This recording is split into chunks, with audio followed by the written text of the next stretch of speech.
Excellency's victory as the African Political Leader of the year 2023 is a testament to his contributions to promoting peace, African culture and development, youth and sports development, and advancing Africa's agenda globally. It is also a recognition of his critical role in the infrastructural and socio-economic development of his country as well as his people-friendly policies. He has continued to advocate for peace and free and fair elections in the ECOWAS sub-region, and this was demonstrated by a show of statesmanship and iconic posturing by accepting electoral loss and congratulating the winner. While he arguably had options as a sitting president, he chose the path of honor, peace, and the defense of democracy. His emergence reaffirms our position that he has remained one of the continent's leading light, as he had continued to demonstrate great faith in the African project, promoting African dignity and helping to change the negative narratives about the continent.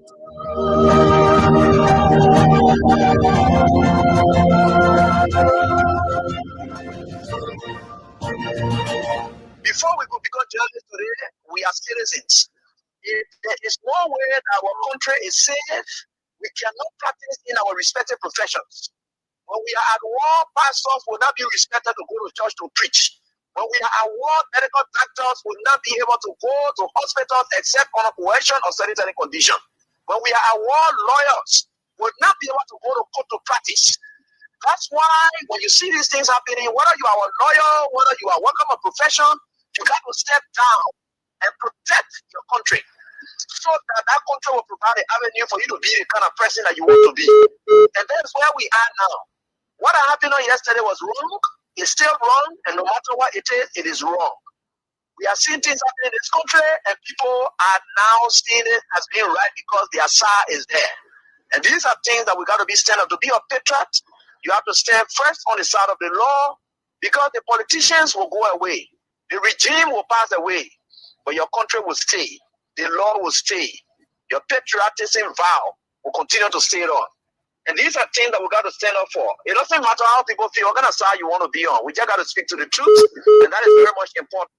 I see in the next few months a nicer country, a very noisy country, rowdy country, a heavily divided country, a very tough economy, a sense of elitism by those who are coming at the hem of authority. The coming in of the Unity Party is going to multiply the economic woes, the economic conundrum, the economic quagmire, the suffering of the Liberian people is going to multiply. We are not prophets of doom, but the reality will come. Mr. President, recently we witnessed the demolition of the CDC headquarters in Commerce Town, which was carried out through a court order. How does the administration ensure that such enforcement action are done fairly and without political interference? The law is the law. It's not the government. It's the government implementation of the law. The police were ordered to do it, and they did it. If that demolition is removal of the people from premises that don't belong to them according to the law. Joshua, who was tempted by Joseph Boakai, who was drowning in his Egypt land, who was dead, very red up, dirty, stink. You could find him passing around, particularly dead, useless. While we search for mere conduct, make you we are vexed that you will struck the work and then lose God's own mission to take you to the promised land. That was the test of time today for George Weah. If George Weah had reacted, you are falling in the place of Moses. The Liberian National Police commenced the Congress for Democratic Change for discipline, calm, and statesmanship demonstrated during the recent eviction process. Their respect for the rule of law, despite the deep sentimental value and history attached to the property, reflects a maturity that strengthens Liberia's democracy. This moment is not only a testament to CDC's leadership, but also a reminder to all political institutions and citizens that our democracy grows stronger when lawful decisions are honored peacefully. Today, you have a rebel police director who thinks that he has arrived. And the worst thing about all these people, they all benefited from the magnanimity of George Weah. ranging from people on the bench of the Supreme Court, they got letters from George Weah. If some of them choose to pay him back with evil, it's up to them. The very Gregory Coma today, he worked in the previous administration when Weah came. He also got another letter again. If he chooses to do what he's doing, it's up to him. But one thing I can tell you for sure is this is how we had always been molded. That's how God has already molded Weah and catapult him into success. He will suffer rejection, denigration, humiliation. That has been his life. How can you make somebody who has been down the line their shame? The person has gone through shame. They have gone through disgrace. They have done everything they cared. Whatever people thought and were laughing at them, they surmount everything and catapult themselves into becoming someone who is towering that the whole world can look at today. What more can you do? You think you're bringing that person down? You're just hurting yourself. In fact, what you are doing, you are destroying yourself. You know what it takes for you to proud in yourself of being bad? When people are looking for good image, you are happy in becoming a bad person. George Weah would never, ever buy in to your tricks. George Weah would never, ever buy in to your tricks. George Weah would never, ever buy in to your tricks. George Weah would never, ever buy in to your tricks. George Weah would never, ever buy in to your tricks. George Weah would never, ever buy in to your tricks. George Weah would never, ever buy in to your tricks. He would never, ever.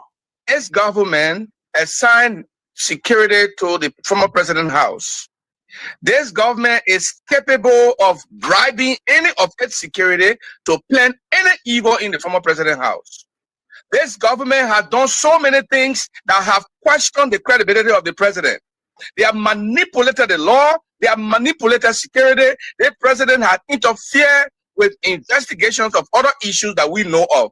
There's nothing this president cannot do to make sure that George Weah is out of the way so he can, the United Party can continue to maintain the presidency. Of other issues that we know of.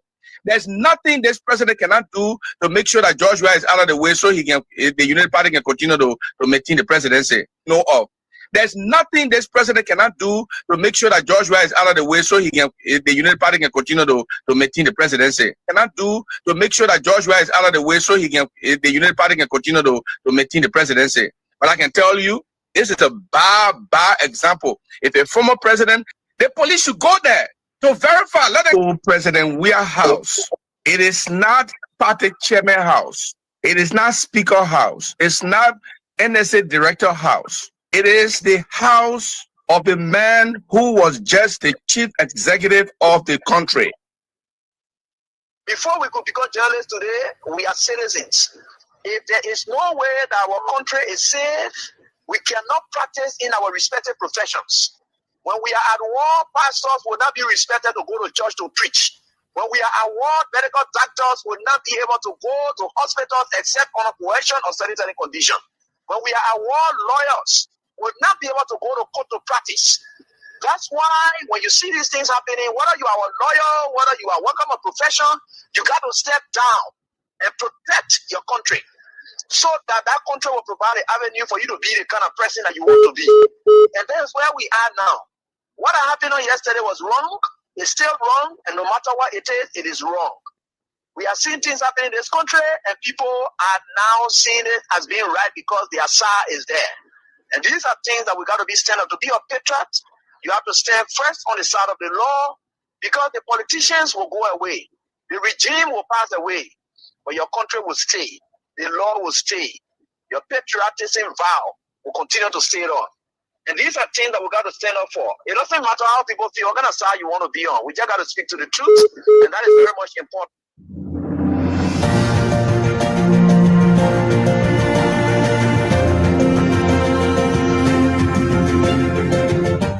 His Excellency, George Weah, President of Liberia. Our board noted that His Excellency's victory as the African Political Leader of the Year 2023 is a testament to his contributions to promoting peace, African culture and development, youth and sports development, and advancing Africa's agenda globally. It is also a recognition of his critical role in the infrastructural and socio-economic development of his country, as well as his people-friendly policies. He has continued to advocate for peace and free and fair elections in the ECOWAS sub-region. and this was demonstrated by a show of statesmanship and iconic posturing by accepting electoral loss and congratulating the winner. While he arguably had options as a sitting president, he chose the path of honour, peace, and the defence of democracy. His emergence reaffirms our position that he has remained one of the continent's leading light, as he had continued to demonstrate great faith in the African project, promoting African dignity and helping to change the negative narratives about the continent.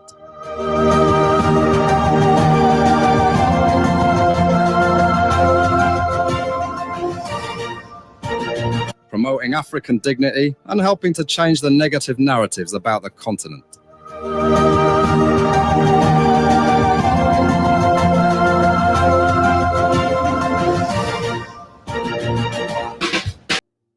Grateful to God Almighty, we are the creator and sustainer of the universe, the God who keeps watch over each and every one. We are grateful to him. At 4 o'clock, we are in the political party that has just come on the block. We are curious to know why are they on the block? How can they make any, as they would say, a difference? The Liberia Alternative People's Party that will be at 4 o'clock. Before 4 o'clock, we are out of Liberia briefly. Then we are back in the country. So that's what it is. Thank you again for placing us on your afternoon itinerary.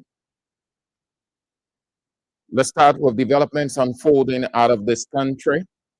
Then at 4 o'clock, the men responsible for political affairs of the Liberia Alternative People's Party, they call it, Focus Wilson, is in to talk all things their political institution. Cameroon's president, Paul Biya, is set to extend his rule after the top court in that country declared him the winner of the country's presidential election with over 53% of the vote cast. The announcement comes after days of tension and deadly protests that left at least 4 people dead. Opposition supporters accuse authorities of rigging the vote, and they are demanding recognition of opposition candidate Issa Chiroma Bakari's claim of victory. At least 4 protesters have died in clashes with security officers as opposition supporters rallied to demand credible results from Cameroon's recent presidential election. More than 100 protesters were arrested in one region as tension flared up ahead of the official results. Demonstrators accused authorities of seeking to rig the vote. They are demanding that officials acknowledge opposition candidate Issa Chiroma Bakari's claim for victory and release the final results, which are expected soon. Madagascar newly installed government has stripped former president Andry Rajoelina of his Malagasy citizenship, citing national laws that prohibit dual nationality. The announcement was made by Prime Minister Harisat Rajoelarivo, who signed a decree published in the country's official gazette. Rajoelina acquired French citizenship in 2014, a move he previously defended as necessary to facilitate his children's education abroad. Under Madagascar's nationality code, any citizen who voluntarily acquires a foreign nationality automatically forfeits their Malagasy citizenship. The revocation also bars him from contesting future elections in the country. The United States has authorized the departure of non-emergency staff and family members of government employees from Mali, citing escalating security risks. Remaining personnel have been advised to avoid traveling outside Bamako due to safety concerns. The decision follows a security alert from the U.S. Embassy in Mali, highlighting widespread fuel shortages that are disrupting transportation, electricity, and essential services across the country. The United States government has also maintained its level 4 travel advisory for Mali, urging citizens not to travel to the West African nation. Ghana has announced a new policy mandating the use of local languages as the primary medium of instruction in all schools instead of English. The country's education minister, Haruna Adruso, says the move is part of a broader effort to reset the education system, arguing that children should learn in their mother tongue, which they understand best. The Ghana Education Service has been tasked with enforcing the directive nationwide.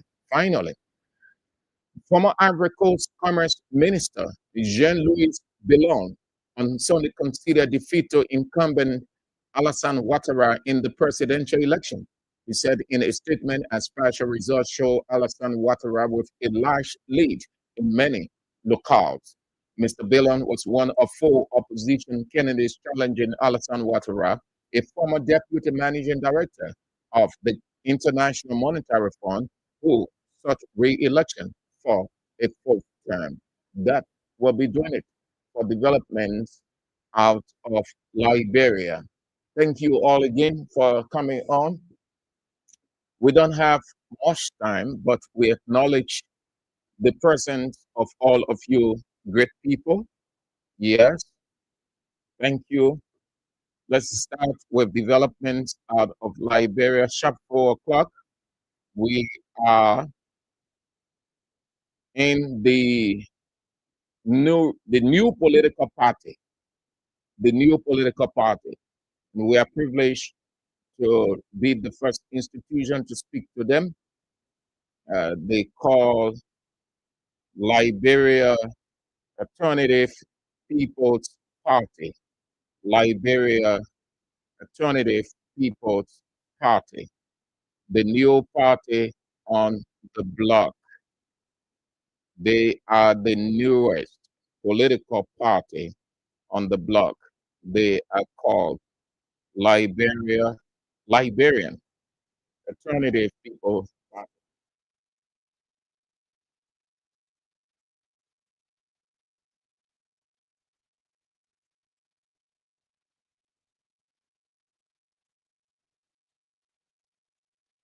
Yes, that's how they call. So at 4 o'clock, the man responsible for political affairs, Focus Wilson, is in at 4 o'clock. He's in to explain everything his institution.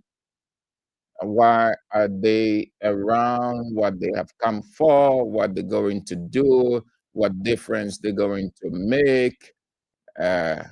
What difference they will make? Yes, that will be at 4 o'clock.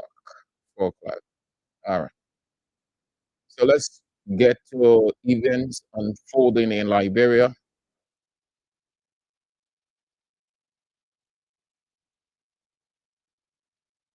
We will do it as quickly as we can, then we are out of here. So they were at the Senate. This is very important, worth talking about, because they pride themselves as being the most clever, know it all than any person or any political institution. They will get on the radio and say all manner of things that you don't know this, you don't know that, they are informed. Fast forward, this lady called Bintu Salif, Fatima, this goes to the Senate, because when you can cause judge where you cause opposition people, you say all manner of awful things against them, that is your trump card for job. But as much as that is the political culture in Liberia, but you equally want to look into your closet as you seek opportunity that you got no problem whatsoever, so that when the window of opportunity is open unto you, there will be no fault. They will find no fault absolutely. The lady goes home.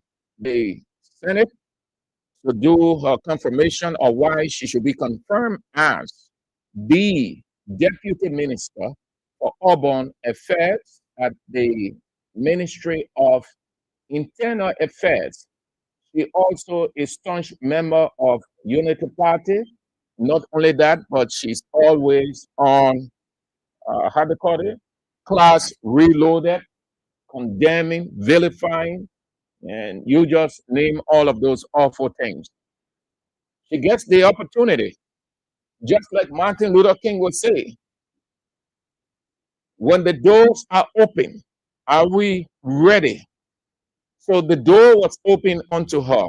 Boaga said, you insulted, you blast George Weah, you curse his people, you say all manner of things along with the other guys. So let me reward you now. You are the deputy. I'm not even giving you assistant minister position, but deputy minister responsible for urban affairs. The president leaves it right there. She goes there. She shows her emptiness mentally. She lied on her credential. She felt that she was going to meet Mumuns, that the senators she was going to meet were Unity Party senators who wouldn't be critical of her, would just listen to her, develop her rhetoric, deliver them, and then they gave her the nod. Only to realize that the guys were serious. And if they can keep it up, this will fine. And listen, I don't think that lady deserves any passage. She lied. And if they pass her, it will not be bad, because everybody knows that Unity Party woman lied on her academic credentials. She could not explain anything convincingly. She didn't even know how to explain. Nemine Batikwa asked her a simple question about government. She could not. Can you imagine? Here is a person who sits on a national platform, lambasting people, saying all kinds of people who are highly educated than her, priding herself as being highly educated, knows it all. She cannot explain what governance is. They ask her to explain, not to define. There's a difference between connotatively and denotatively what governance is. They ask her to explain. They did not ask her to define governance, because governance is already defined. So you need to explain. That's what Senate hearing is all about. You want to give the senators an understanding, or that they are convinced that you know. So you explain it. They ask her to explain. She didn't know. Just imagine, as big as that woman is, she didn't know how to explain governance. Can you imagine? This is the woman who, imagine if that woman went down there as deputy. She will just be there and other people will be doing the work, just as we see of other Unity Party officials. Listen to her. As you are aware, my name is Fatima Bintu Sirleaf. I do hold a master's degree in social work with emphasis in mental health and substance abuse, and my minor is in urban development. I also hold a bachelor's degree in social work from Seton Hall University. The senators checking, because we're in the age of technology. We're not in the monolithic or manual age again. We're in the age of technology. You can sit right where you are and research anything. Senator Blebo Brown, why she said that, Senator Blebo Brown went into that area. He found contradictions. The question was posed to her again, that if you have masters in urban development, then how can your minor be about mental health when mental health is an exclusive domain? What's the correlation there?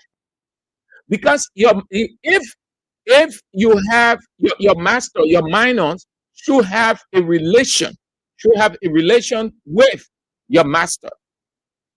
If there is a total disconnect, then you want to wonder how. Blebo Brown raised the issue. She can. Nemini Patikwa comes in and say, okay, let's soften the water small, because we can see that psychologically you're unbalanced. He asked a question about her readiness first. Here is the woman. Listen to what the woman said. That, oh, her sister, when she was coming, her sister tried telling her this and how to move, how to stay. Can you imagine a person who going for confirmation hearing? Confirmation hearing didn't require anything extra. The main requirement is submit your CV, and they have certain amount of copies that you should. You just submit that CV, and then you just try to preempt some of the questions they will ask. And usually you listen to the other people before you, so that you know. Tell you must be an authority in that area, or you will not be 100%, but at least you will be between 40 to 50. You have an idea. Someone they ask you about this, and you explain it, because confirmation hearing is not a rigid process or an event, not necessarily to deny, but you want to convince the senators, and the senators want to be convinced that their confirmation will not put them on credibility ground or credibility problem when they confirm you. So they want to be convinced that you have understanding of that area. So when they confirm you with surety credibility. She faltered there. Then Nimini Batikwa came with the question about governance. She faltered on that one. Then listen, here's the closing part of this. I guess many of you watch movies and you see what some of the women do. The woman was, I consider that very irresponsible. You're sitting before the senators. She's laughing all day as if it was a frolicking gathering. The senators are serious. They are doing the work. They're asking her questions in a serious manner. Every question they ask her, then she's laughing. Yes, you know, as if it is natural ground. Listen, if those guys confirm that woman, then they themselves, they are jokers. You don't sit in the Senate chambers before the senators. And every question they ask you, you're laughing. And then she went to the enticing part. I consider that enticing because, listen, we watch. In journalism or broadcast, there's something we call situational feature. There's the news aspect, but at the same time, you're watching the environment, you're watching the person gesture, you're watching how the person conducts himself, you watch body language, everything. So she talking, attempting to answer the question, she answering no question, she just there ranting. Yeah, y'all look at me good. Yeah, her breast, you know, she pump it up something away. Then bring it us out small. Then yeah, you know, she was being seductive, hypnotizing, enticing, showing her breast. So the senator, oh, but the Jew, yeah, the Jew shadow, confirm her quick. A person who is dull does that. You settle. She said, y'all go to the video. Some of you who have it, y'all look at it. She said, pump her breast good. How you sitting in front of senators, then you dress that way. Woman, you dress that way, pump the breast, then the blouse that she wore, that you will see half the titty. Then you explain what is governance. You know, I see her on that. I see her. A Unity Party nominee, but they will confirm her. No doubt on that. They will confirm her because the on class reloaded. They will confirm her. Simeon Fremont had had a bone to pick with Mo Ali, Managing Director, Liberia Water and Sewer Corporation. He had a bone to pick with the MD. Serious bone he had to pick with the MD. He isn't comfortable with what he has seen of the MD. He isn't comfortable. So he gave a strong reaction. A strong reaction. So is the MD of the LWSC bleaching? What Simeon Fremont said, that the man is bleaching. That's what Simeon Fremont said. He said the man is bleaching, using the country's money, his budget loosely, take some, carry it to Joe Boakai.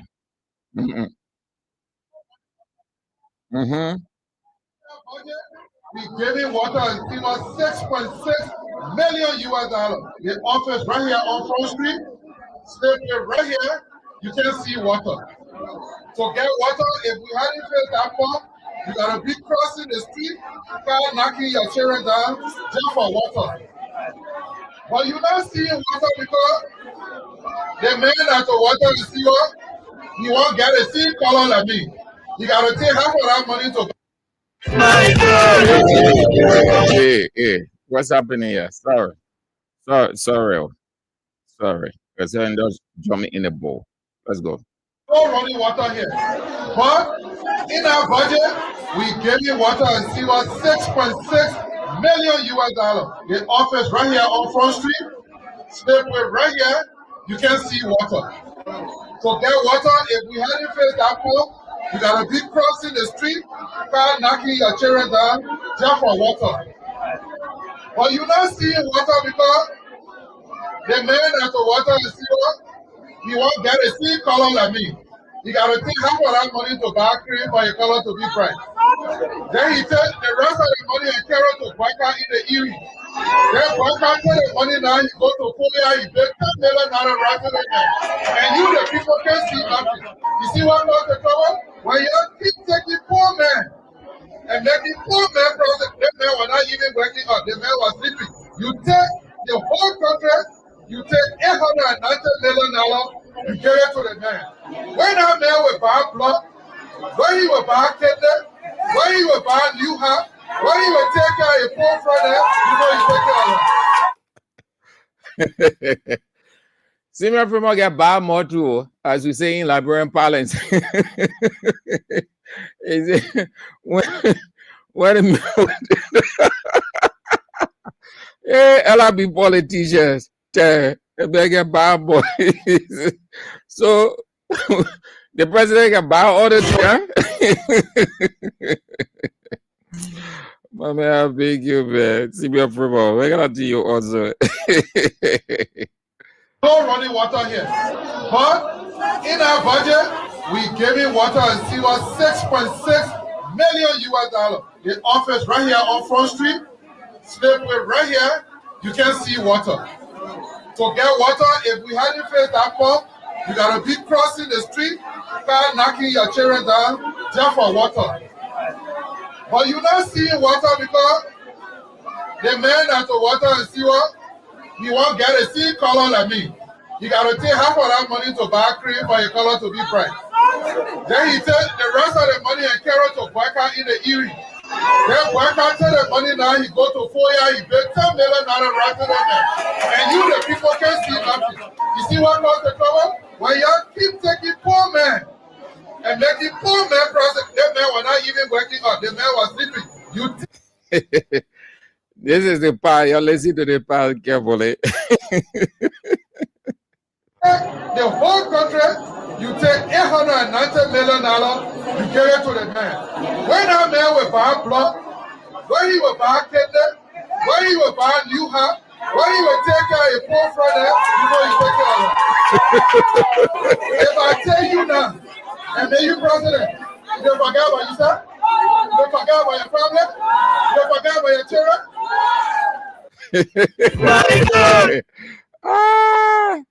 They say Joe Asego, but the politicians in this country, they know the real sick person. The politicians bow. Lazy to all of me before Cummings, eh? Cummings, amen. Cummings got to stop. The people around Cummings have to advise him. They have to advise Cummings. This, I think Cummings should not stoop so low on dates because it will really embarrass him going into 2029. It was a serious problem for him going into the elections before.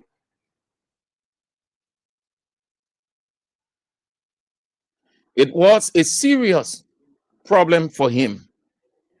Let him come down. Leave this thing. If people say you gay, listen, in life, you know how you kill off things? You know how you don't get people saying it to you in any given way? You don't react. You leave it. Or sometimes you help them to make fun of it. When they realize that you joining them to make fun, they get weak. They wouldn't see it. But when you vex, they soon come to the conclusion that that is your weak point. At that point, they will use it against you, especially in a political context. I have a listen to him, and please, this is intentional, but it is not unprofessional. There is no way I could talk about it and say this way, say that way. You still say, oh, some of you will say you're just paraphrasing or you're lying on the man. Please accept the unprofessional part, but it's good so that you understand it right. Ahoya Ford. Yeah, is it. He used some expression, but I think you have to accept it. This is a political environment. Forget about the ethical part. Have a listen to Vex Alexander Cummings on this gating, and please accept the expressions that he used and forgive me for that. The boycott now is 2 years and nothing has changed, and they're looking for somebody different. Yes. It is now up to us to make the case that we are that alternative. As I've said in the recent past, we will not be defined by anybody or any institution. We'll define who we are. Yes. This nonsense, this bullshit about Cummings being gay, this nonsense and bullshit. You get that? Now, listen carefully. If a politician of his stature was stoop so low with such temper tantrum, he is telling the rest of the people, his opponent, to keep saying that against him. If you aren't that person and people say you are, you leave them to live with it. It is in their mental. You aren't that person. You just move on with your life. But if you start to give attention to them and you start to use awful remarks, listen, you telling them, okay, you'll continue. If he's not careful, this thing will affect him. He wants to be president. Already, someone said he can never be president, just as they say we can be president, that he will never, even if he Cummings runs 99 times, he will lose 99 times. But he has to be careful, is what I can say. Yes. This nonsense, this bullshit about Cummings being gay, this nonsense and bullshit about an elitist, we will dispel the institution, we will define who we are. This nonsense, this bullshit about Cummings being gay, this nonsense and bullshit about an elitist, we will not be defined by anybody or any institution. We will define who we are. This nonsense, this bullshit about Cummings being gay, this nonsense and bullshit about an elitist, we will dispel all of this stuff. He has to stop it. It affected him first. It was a serious thing. I still have recordings on him from the election he participated in first, that he came, I think, third. If it wasn't distant third, that it really had a political effect on him. People will say all these things. What they have not said about George Weah. That's the big difference between they and George Weah. George Weah has a strong skin, a thick skin. People have said all manner of things. They have said George Weah sick, George Weah die, George Weah can't wear shoe, George Weah taste, George Weah that. But he had no time for them. They talk, and they tire. They stay talking. The same people, they stay saying today, after seeing the man healthy, they stay saying he's sick. But the man who is sick, they portray the man as being well. That's the irony of human existence. So if I were Cummings, I would not be reacting to this thing, getting vexed, using those kinds of words. I'm told my guest is in already, the Liberian Alternative People's Party, the man responsible for political affairs. So let's take a few calls on these three pointers, and then we can move on. 0772 23 99 33, 0777 9803 75, the women's line. Hello. Yeah, thank you very much. Good afternoon, Mr. Andrews. Good afternoon. Thank you, Mr. Andrews. I'm Spencer Mohammed, and I call my propo corner, down Coast Spoon Hill, Western Community. Mr. Andrews, you touched on so many points, but my attention have been drew to the one that have to do with Cummings, you know. Cummings, the only way to forget about it, let you go to the interview that you have with Mamadi and research his interview, because Mamadi Gatete asked him. He said that was a lifestyle he struggled to live with. And then the man asked him again, you think you also... Hello?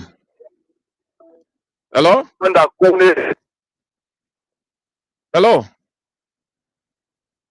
Chief, you went off. Hello? Hey, Mr. Andrew, how you doing? Yeah, I'm good. This is Austin with that from District 13. Let's hear you, Austin. I think the senators, they will confirm that woman.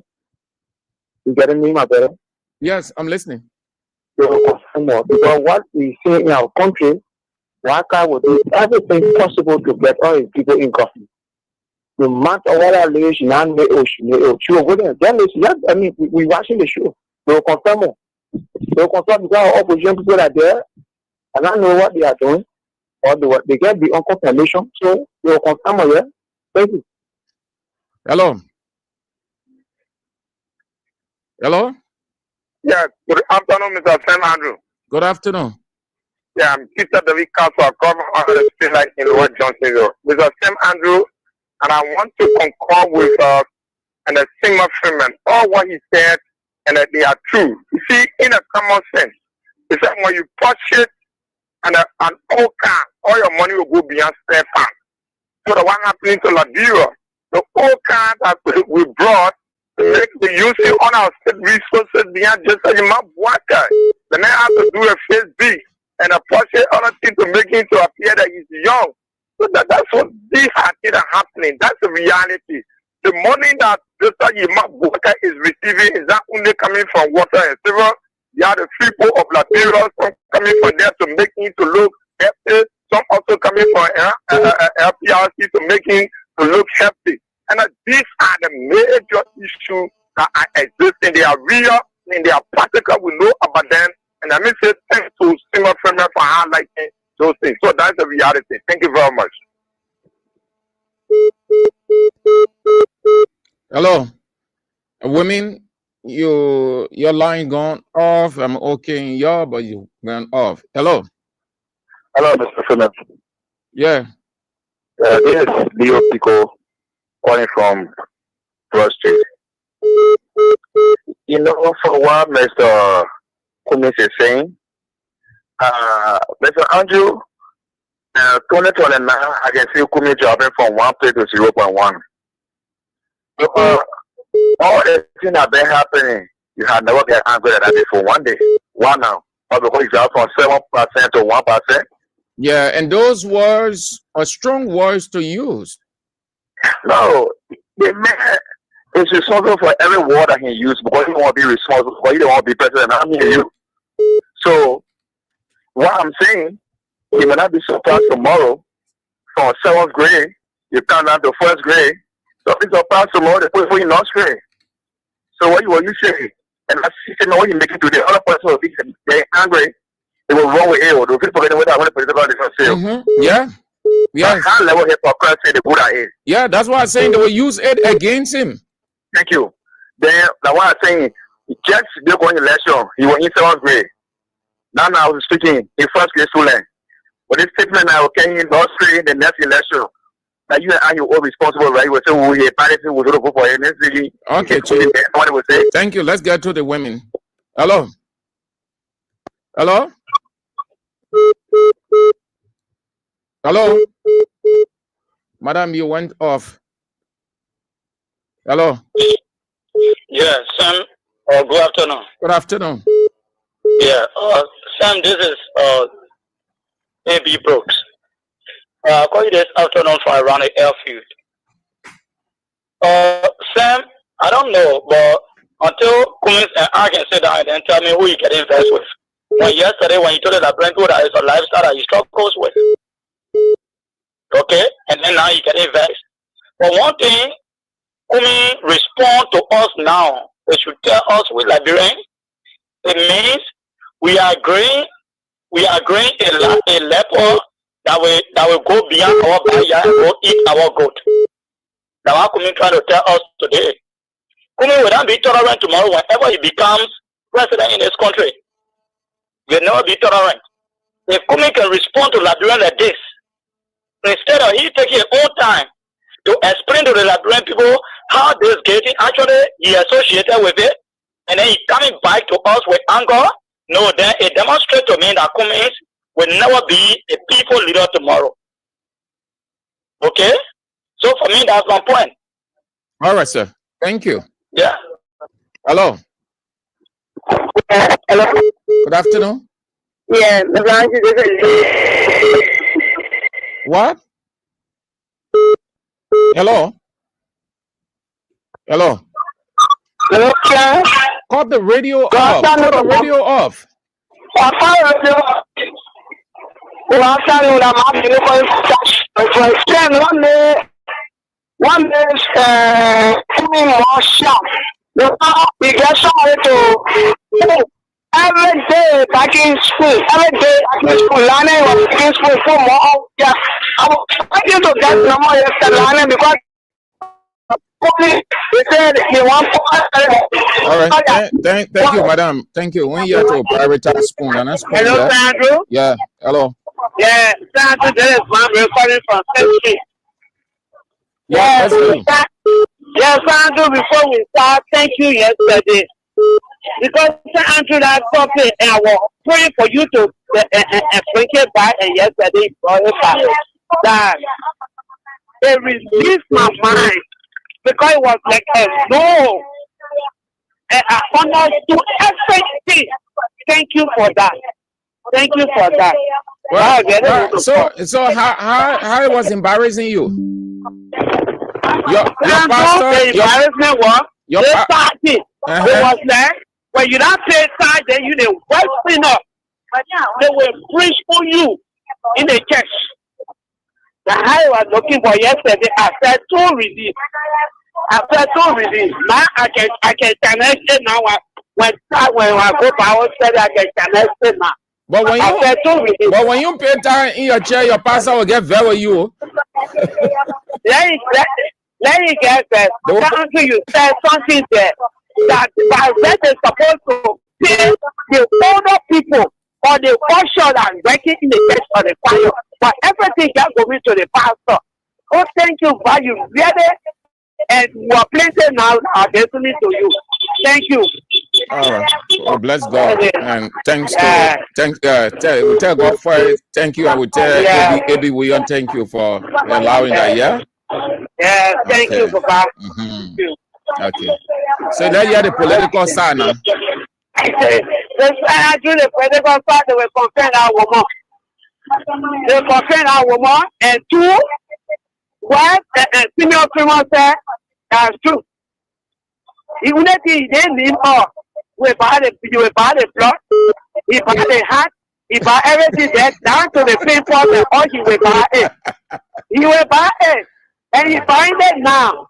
So when other person put on money finishing and the other person to a say put on money, then he buy. I'll say 2020 another one will be concerned to. Okay. Thank you. Thank you too. Thank you. The last one, then we turn to our guest. Hello. Yeah. This is, yeah. Thank you. Yeah, thank you for the show. My attention has been due to the Senakumi because I just follow the show. Yeah, as an Akumi, they may also find the cook. I don't know how to call it. I think they can find yes.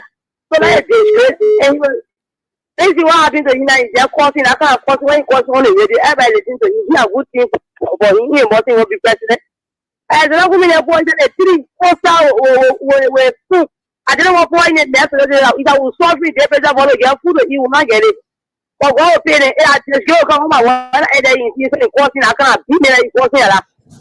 Thank you for the show, man. Thank you. Thank you too. All right.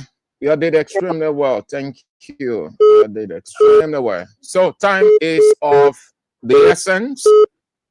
Time is of the essence. Let's turn to our guest. He is the man responsible for political affairs, vice chairman for political affairs of the new political party on the block called Liberia Alternative People's Party, Mr. Focus Wilson. Thank you, Mr. Wilson, for accepting King's 88.5 invite for this interview on your political party. Thank you so much for coming in.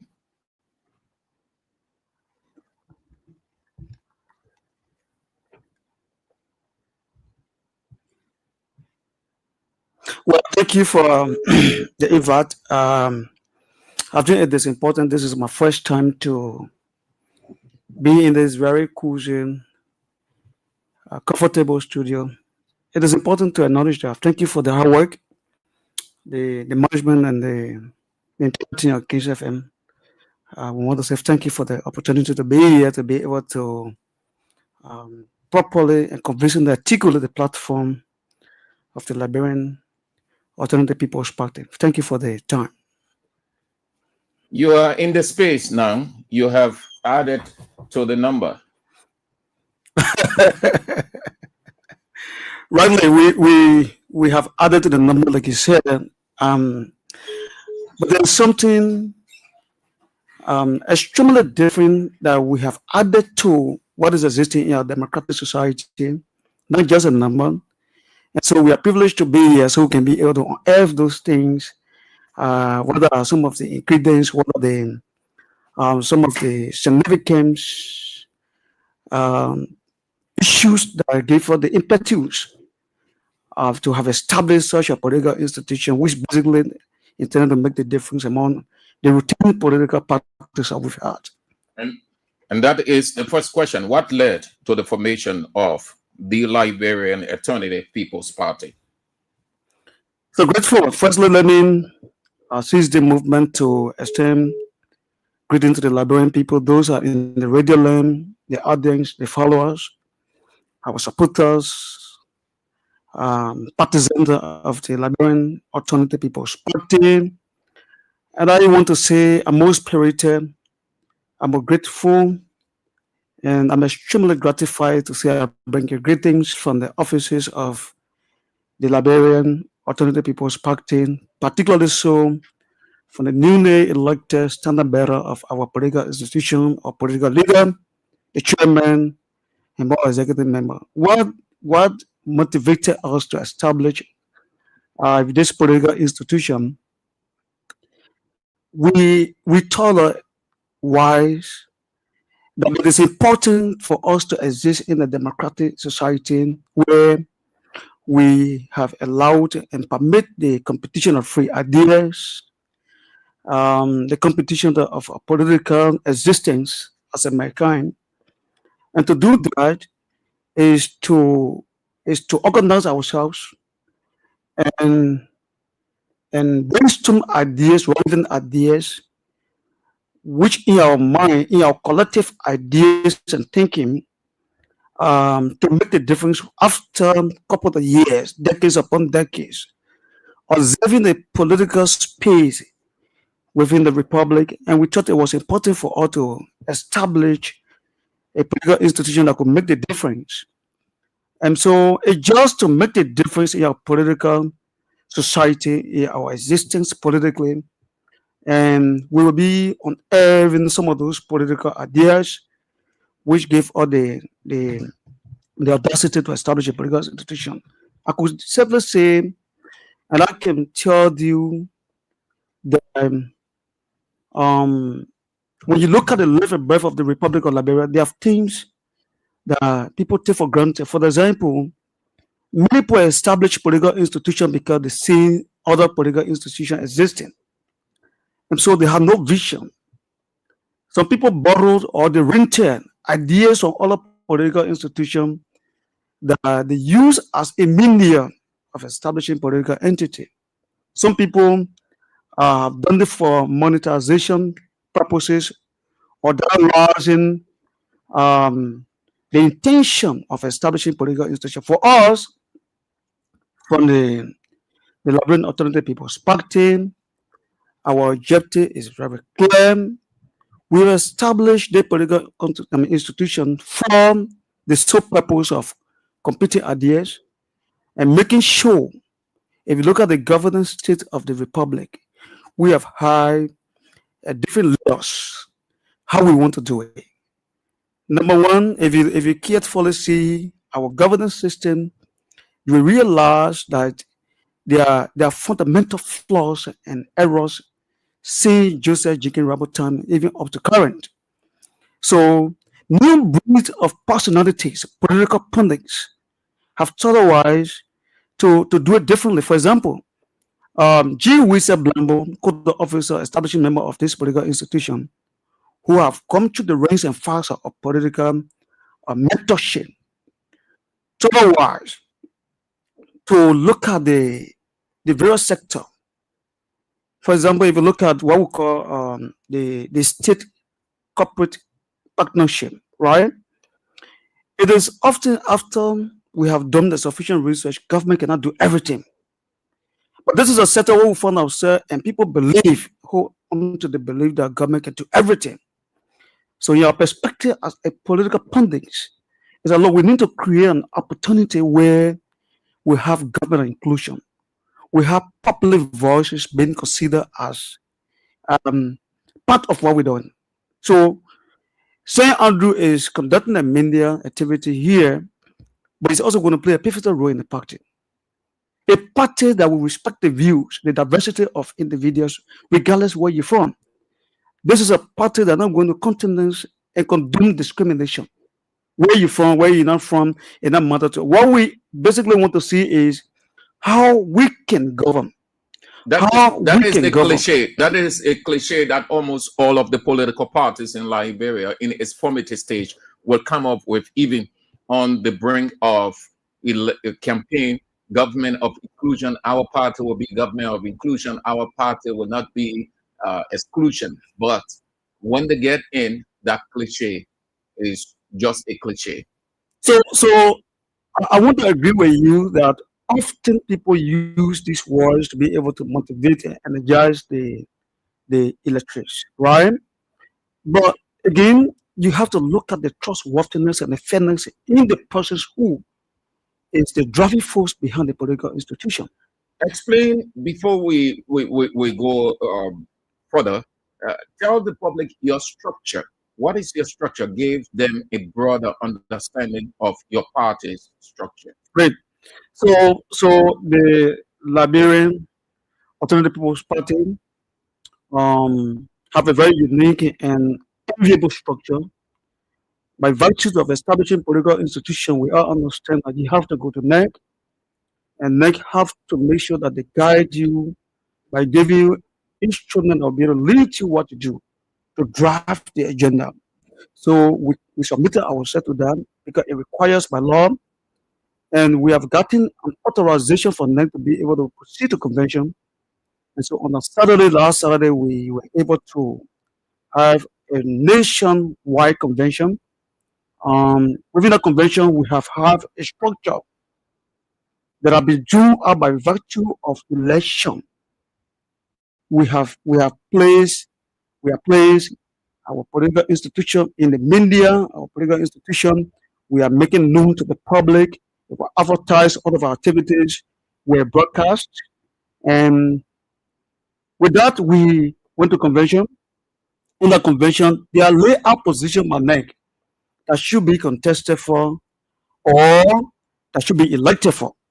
So in the convention, we have the political leader, Jewish Blamo, His Excellency.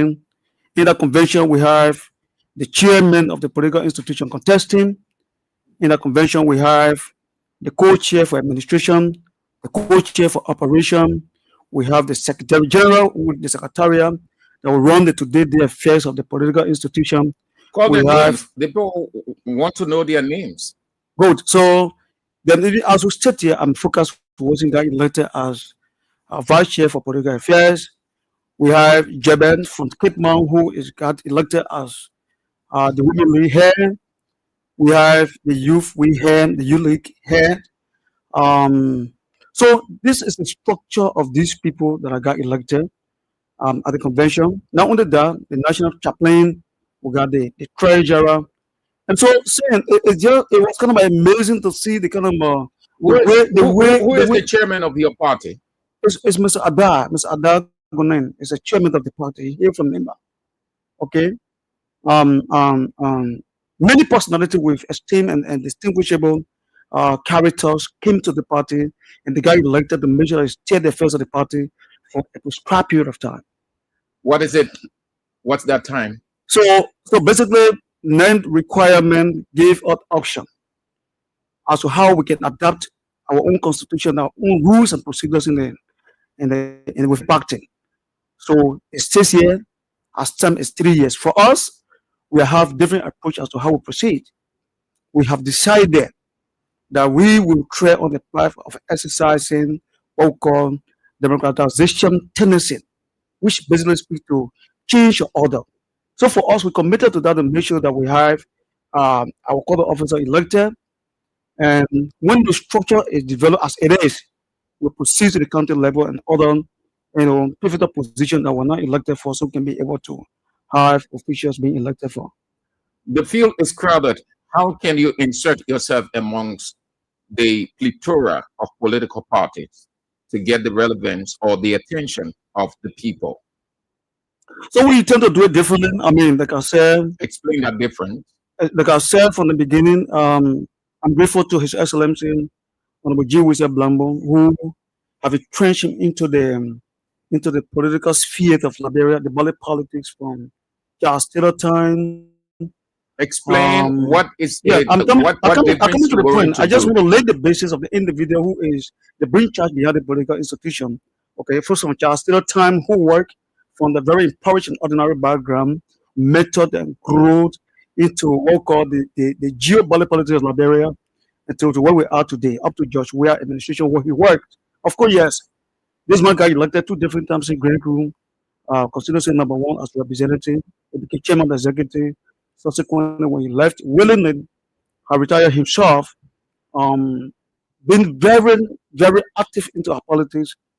He decided to take a side, and that side was to be on the side of CDC. And then, adding on to experience, he had to work under President Weah, very submissive individual, very knowledgeable how government run.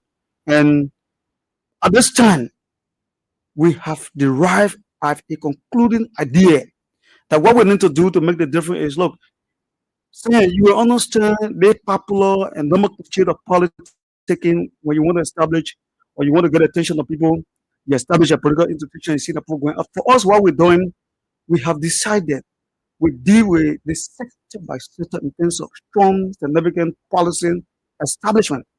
We want to establish a policy that will burn ordinary Liberian, whether you're small, whether you're adult, whether you're an elderly person. It is a policy that we have committed to. So the policy is, for example, let's look at the labor sector. I want to use as a case study, right? What can we do when we look at the labor sector? What we need to do to be able to strengthen and enhance the labor sector for us, So with for our that policy thematic, perspective. Mr. Wilson, you want to be very graphic. If your manifesto speaks of the labor sector, Right.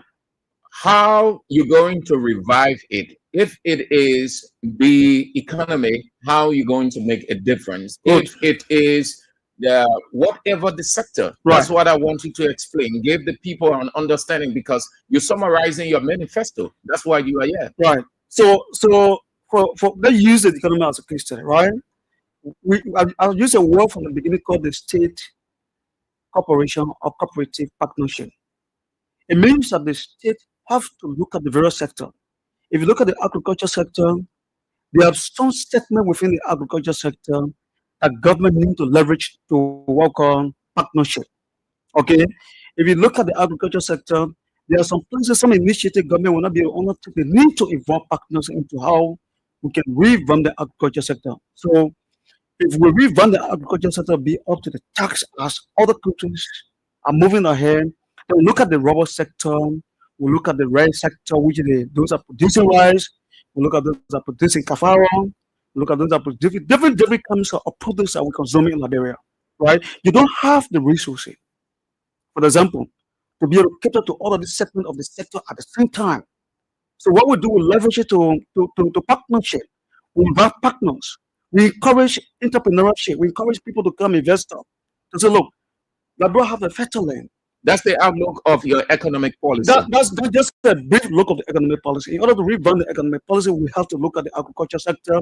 We have to make sure the sector is very strengthened to capacity, because if you don't do it, if you cannot sufficiently fuel yourself, if you cannot sufficiently be able to stable your economy, it means that the economy will eventually elapse. So the sector will be open up, inviting people who have the resources, we have the investment idea, the climate, to invite them, and we do welcome understanding between the government, the state, and the partners.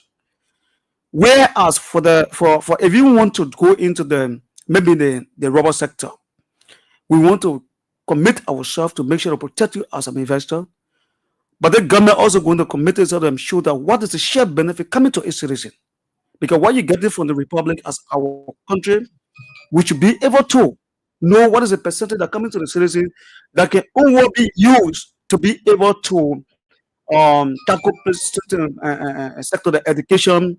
How can we contribute towards the primary education, the tertiary education? What are the policies we can develop in terms of what you're taking? So when you take it from us, and not about those are in your authority, but the ordinary people, how do they in return reciprocate by from getting the return from the resources which will be taken away from us? So if you look at a company like Aslamita, right? If you look at invested Aslamita and all of maybe Bear Martin as people talking about it, what I think in our policy speaks to is that we will create on the path of equity and primarily not look at the royalty. Because what this does to us over the time is company will come and say, "Look, we have X amount of money as our wealth. This at our asset, you will see it physically, but we don't declare to the government and say, look, over the year, this is what we have made."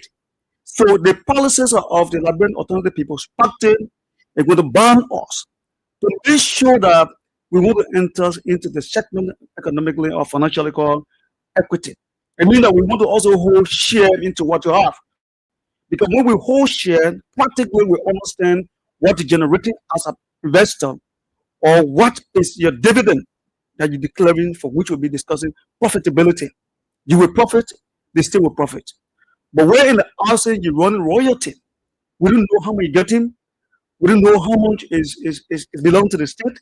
You choose to give up maybe 1,000, 5,000, 1,000. That's what you choose to give. There's no policy that can speak to it because we don't have the insight. So our policy will speak to that. If you look at the educational sector, No, Sen, I want to be very clear, categorically, to bring this sector up to standard. It requires people who will be able to drive the kind of standardized policy that will band together. So in And the you, education sector, you got all of those people within your party.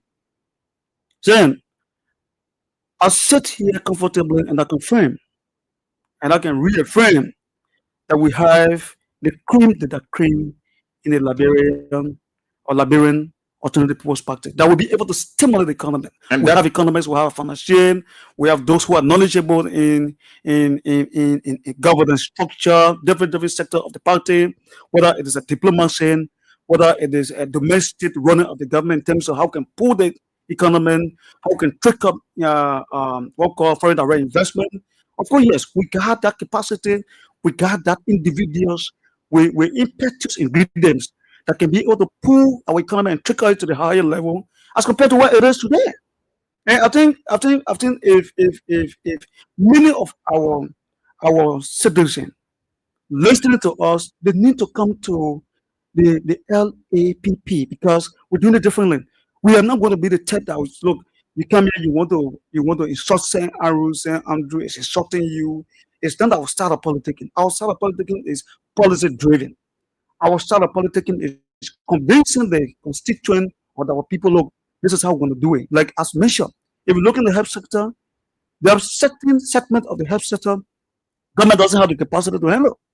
What do? We need to come on the table and attract donors. There are donors out there. There's charitable institutions out there. so that's There are- why there are- that there- is why there are- you see yourself as the best alternative amongst the alternatives or those who are alternatives also. That's why we are the best because we deal with policy. We don't deal with people. We don't have a written manifesto. Our manifesto is fixed. You're because sounding it's you're bound- sounding good, It's policy Mr. bound. Wilson. You're sounding good just on paper. You're sounding good theoretically. Practically, you might not have or you aren't ready. You don't have the zest to do that practically. Well, that's why you will be seeing. I don't think. It's Our- going our to take you a people- longer time. You're still in your formative stage. So I'm just telling you, it's a policy that we develop already. These policies are basically intended to make sure that we execute them to the fullest. And it's not about just the party having the policy and keeping the policy in one building to the party headquarters offices. This policy has to be stimulated. This policy has to be distributed.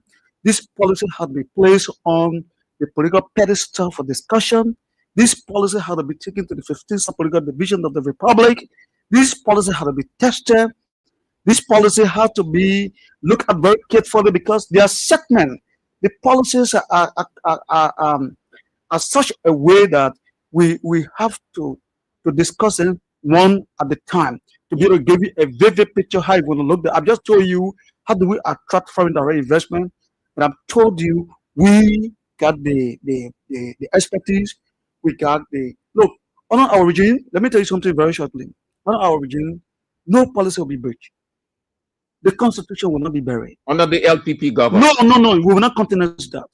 Whether you are uncle, whatever you become, whether you, whoever is a relationship or whatever you come from, whether you're the best economics, by the time you go against a policy that the Liberia, the republic, it depends on to move forward, we have no option. We will make sure there'll be a decisive action as per the policy, and that decisive action will not spare people who attempt to corrupt the state cover. This party comes with a mandate to liberate the people of Liberia. This party comes with the mandate to ensure the long-awaited vision has come to pass. This party is committed to make sure every one of all that are moving in the wilderness, hopelessness, people who, frustration. The party is about to restore and repair all of the damages that have been occurred over the year, and we have to do that through proper governance. We have to do that through policy strengthening initiative. We have to do that in cooperation by including other people in the government who have the expertise. That's why the party has no border. You can come from nowhere and somewhere come to the party today, your voice is respected. This is where diversity is It respected. is a regional balanced political party. Of course, yes. I just called the Women League here or the Women League here who from Great Cayman County, a very potential lady. You got a headquarter? You got a party headquarter? Currently, we have a Or headquarter. you're squatting? We have a headquarter. We have not. You're not squatting? We have not. No, we are not squatting. We have not have a constructed headquarter by ourselves, which is a long-term plan on our agenda. We're going to work it But out. you got But a we decent got- headquarter we got- representative of your manifesto? We got a public satisfied by National Election Commission health office that is running the headquarters. Is running 24/7. Where your headquarter is? Currently, our headquarters is located on 17th Street by Sherman Law Firm, the Oster building. You go there, the whole compound will be rented by us. You're in a compound? We're in a compound. It's a compound. You're not in a room or two? No. rooms? We're in a compound. I mean, we understand this party come with vision that is larger than us you think. So this is not a joke. Andrew, we committed ourselves, we committed our resources, we committed our time into it. So to go out to the Liberian people and market the idea, it requires high level of seriousness. And that's what G. Wizard Blambo, he puts all into the party. That's what the chairman put all into the party. That all other officials and even some in the diaspora. We have a diaspora base. This party is as far as being having consultation in the United States of America, in UK, in France, in China, everywhere you think of. So I mean, this is the kind of party we are constructing. Party of you got ideas. cells around the world in no time. So Andrew, what we've been doing over the years, G. Wizard Blambo is not the man, is not a popularizing type of government or maybe political character. Who when he reach here, the place become more likely people. I mean, want to show or in other words, in a simple word, that flamboyancy, that push of sheer arrogance, want to show or what he's doing. No, his life, his start of politics is that he worked behind the scene, and that's why since he knew himself, he became a political figure. He became a prominent person in society. He never failed in anything he has done. From a childhood, his coming up, venturing into public service, like I told you, representative, and became deputy minister, which is the secretary to the president. He never failed. Everything he done is based on fairness, it's based on truth, it's based on honesty, and based on equity. That's the kind of a person we are dealing with. So we have explicit confidence in him, and those that know J. Wizard Blambo will tell you that Blambo is a very honest individual, but hardworking. You have come on to the political scene to be an endorsing political party, isn't it? I don't think we have ever had that thought as an individual or maybe a political institution to be endorsing people here and there. So you will be hoping for second round so that you will endorse. Sir, if second round comes, that's a political circumstance that we're not predict. But our conviction is we say you move on to win. We say whoever the party bringing as a standard bearer in subsequent election, that person is hopeful to be the winner of the elections or maybe the next president of the Republic of Liberia. It will be a second round. I mean, those are political possibilities ruled out. Those are the probability that always exists in the political climate and the political atmosphere. We're not ruling it out, but we are not purposely established to endorse anybody. We are not. What I can confirm on the media is we have developed a concept of alignment and realignment, which is a fundamental format of alignment and realignment. Yes, our contemporary politics. What is that in your party manifesto? So basically, alignment and realignment means we can disagree and agree. That's one component. Opposition political institutions have to come on the table, right? And see why Party S is putting on the table, and see what Party Y is putting on the table. We make what we call a one-front decision as to how we can confront the current day reality. What are our individual manifestos speak to? What we intend to do? Okay, that collectivism, the idea of incorporating same idea into my idea, it doesn't speak to separation, it speaks to unitarianism. So alignment and realignment in the context of my conversation means that we can disagree, we agree at the end of the day. Not necessarily the LAPP submitting to maybe Jamti. No. But we have to respect the idea, the political manifesto of Jamti. Majority have to respect our political manifesto. So we will do what called give and take. Win-win situation in public administration. You had your convention on Saturday. It is over now. What are you doing across the 15 counties of Liberia? Because at this point, you need the people. You need to convince them why you are the political party. Not only that, but the alternative political party. So there are a lot of things we're doing, and across the there's 15 counties. You are in the 15 counties. Like I told you, the vision is a strategic vision. It's done. I come in. Say, I'm You are in the 15 counties because the question is premised on the fact that we are getting close to 2029. We've got just under 3 years, right? And it is not favorable for you. Not much of a time for you. But still, the new political party. The reality and the premise to the question is National Election Commission have satisfied. Before you come in, no, I'm laying a premise I want you to understand. What gave rise to people being in the 50 counties? There was a requirement. So if you're recruiting 500 persons, right? 500 persons per county and giving 6 or 7 county minimum maximum, right? And in the process, even the convention that we had, the 15 county delegates were present. There was a mandate given to them. Although there will be a county-based structuring of the party, but people who are acting have already received a mandate. And the mandate is there will be there will be county structure. There will be a county structure. So you haven't done that yet. But you got the 500 or more that the National Elections Commission require of each county. We got the 500. We met the requirement of National Election Commission. But you do not have a physical presence by structure there yet. What we're doing currently, saying I want to be very honest because the party we represent is an honest and it's a broad-based party. So we don't want to create a situation where people will see, oh, that we're not serious. We like you said, this is a newly established political institution, but we're working behind the scene. We have a visible structure. But those structures are not structures that are being owned by us. We have a structure that, for example, if we use NIMBA as a case study, right? In SACLP, we engage property owner that want to use the place as our sub-office for NIMBA County. Consultation, discussion is ongoing. So by virtue of our active leadership that is currently in NIMBA County, right? Because we did a structuring in a way that we'll have a flow of instruction, flow of change of command. Okay, so you in NIMBA, you know exactly when they break where you're supposed to go and sit, and how many hours you're going to spend in the office. Okay, this is a serious political institution.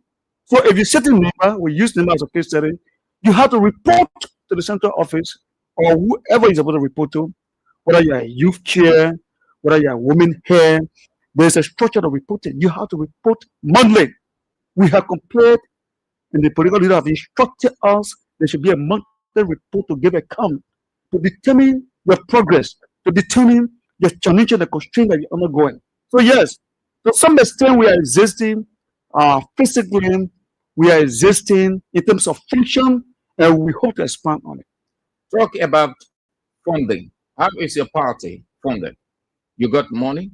You got this due structure in place? Your party, your members pay due, you have that system in place so that you don't be like you just be different. Yeah. So one of the requirements for you to be a legitimate member of the LAPP is for you to be a full-fledged member. Not just say I'm a member in the month, the record have to carry in. Your detailed information has to be recorded and filed and form part of the report to the National Secretariat of the party. Not only that, you have to be a regular due pay member. And the reason why we're doing them over the years, what people impart it to themselves. John Brown established a political institution. Instead the party becoming the people party or the Liberian People's Party, the party become like a jump is not around the party, it's virtually dead. The LAPP, what we have drafted, concluded on as a policy document, is that you have to meet the two fundamental requirements. You have to get a membership form. If you're part of a previous party, you have to tell all the reason why you are denouncing a previous party and coming to the party. If you're not joining any political party, we have a critical strategic assessment team on the field. That Mr. Andrew told us that he's not part of any political party. We use your information on the phone to be able to check, to verify whether you're not being part.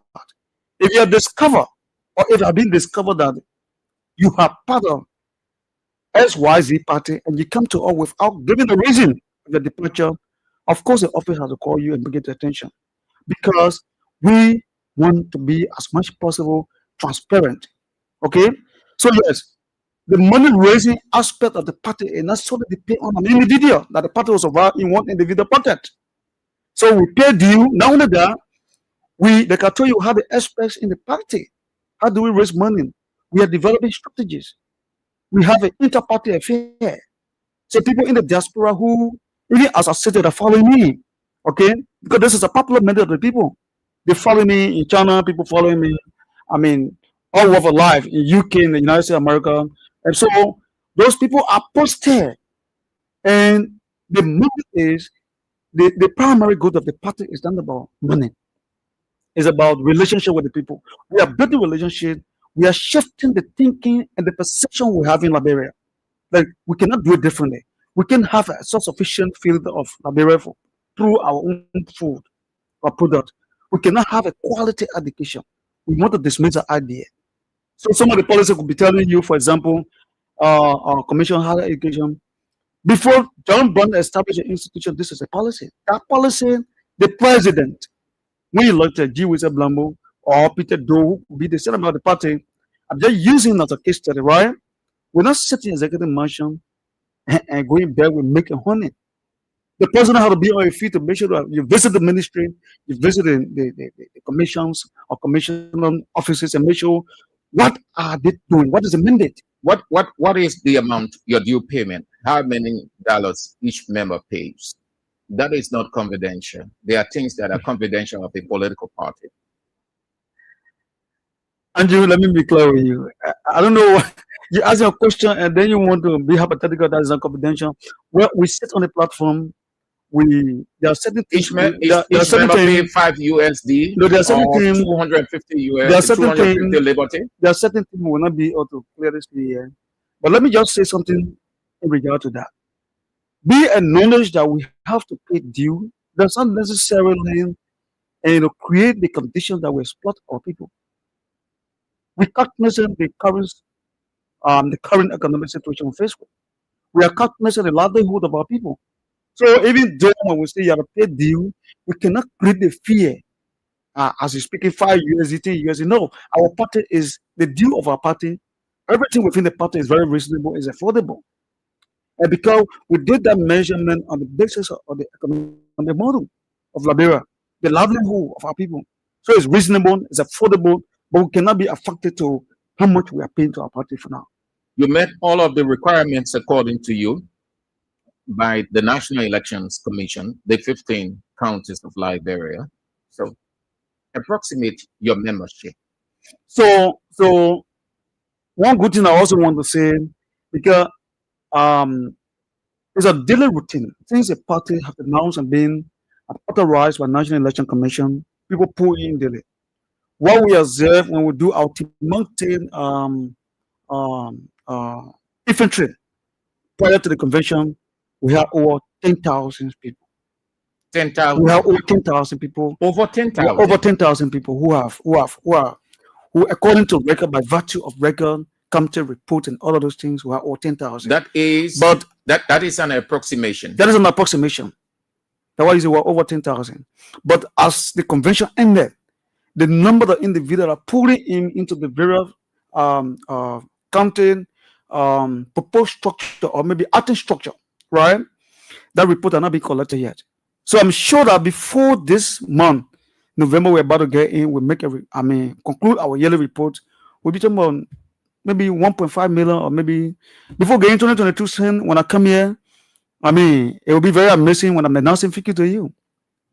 Now that we are non-Liberian, but we're doing it differently. And one of the ways we're doing it differently is that we are very fair in what we say. When we know that this is not possible, we don't come tell you that it is possible. We don't manufacture rhetorics. We don't create a situation that we have no solution to.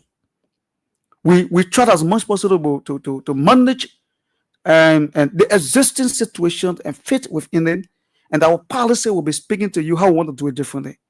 Andrew, if you look at the Southeastern role, let me use it as a case study. If you look at the infrastructure development, what do we intend to do? Normal days in the very counties that used to have public works having functional offices, right? Our approach, our policy document is speaking to, look, the cities and the counties are being expanded. If you look at Nimba got about 4 to 5 appreciable community or city that could be seen, considered as a city, as per our own setting. So what do we only have one city, maybe inside the PA and Ganta alone? We have to have qualified engineering that will be deployed to those strategic places that we earmark. So for example, if you're coming from Sando to get a Grand Bassa or maybe to get a Riverside, we know there are some places that require monetary evaluation. So we have tentatively an establishment that will be a liaise between the distance from Sando to that of Grand Bassa. We have a routine monitoring team, and we have people who will be stationed tentatively so that we can be on top information. We don't want, for example, in the case of bridge that was caught in Riverside, okay? We don't want general give you information. We want our engineer, our resident engineer, we have sub-engineer under the resident engineer that will be on the field 24/7 monitoring to make sure our road network, our road infrastructure is done temporary. It doesn't go bad. It don't go terrible. Okay? So the president office will be on top of the information on a routine basis. The minister or the agency or the functions of government that are responsible, you will not be lack of information because people are basically being deployed to make sure this work is being done, and there should be a team work, not just you working isolation because you are the one carrying green letter. There'll be a change of command, there'll be a decentralization of the governance policy, and all of these things are things that we are considering as a political institution to revive the current policy condition of the state. You are listening to and watching Real Talk on Kings 88.5 MHz. Is the man responsible for political affairs, Vice Chairman, Liberian Alternative People's Party, LPP for short, Focus Wilson. At 5, we open the line. You said the party is different in terms of the structure. It is the normal in Liberia. People will say that. But whenever there is a problem and the head of the institution is either not responding or leaves the party, right, it doesn't exist. So isn't your party tied around the man whom you gave so much praises and accolades to, Wise Blamo? Is the party not tied around him? Absolutely not. Like I said, so let me reiterate. This party is the people's party. If he leaves, if he leaves tomorrow, can the Liberian People's Party stand on its own? Of course, yes. So what the policy, the constitution of the party makes it very easy for us to run the party. Even I will speak here. If I decide to say, look, I'm leaving today, there are thousands of young people that stand by. Professional people that could be entrusted with the responsibility to come here, even someone who could even do better than I doing, right? So the first thing we're doing is, in our plan is to train, right? We look, many people say, oh, want to send China, which is not bad. For us, we don't see it to be bad, but our policy document and our policy perspective is that we can train you right in Liberia, understand our culture, our tradition, understand our political pattern, right? We can fit you within the political, a segment of our society. We don't have to take the rented or borrow ideas out to come and impose on the people, because different setting. We're in the African setting, we're in a Liberian setting.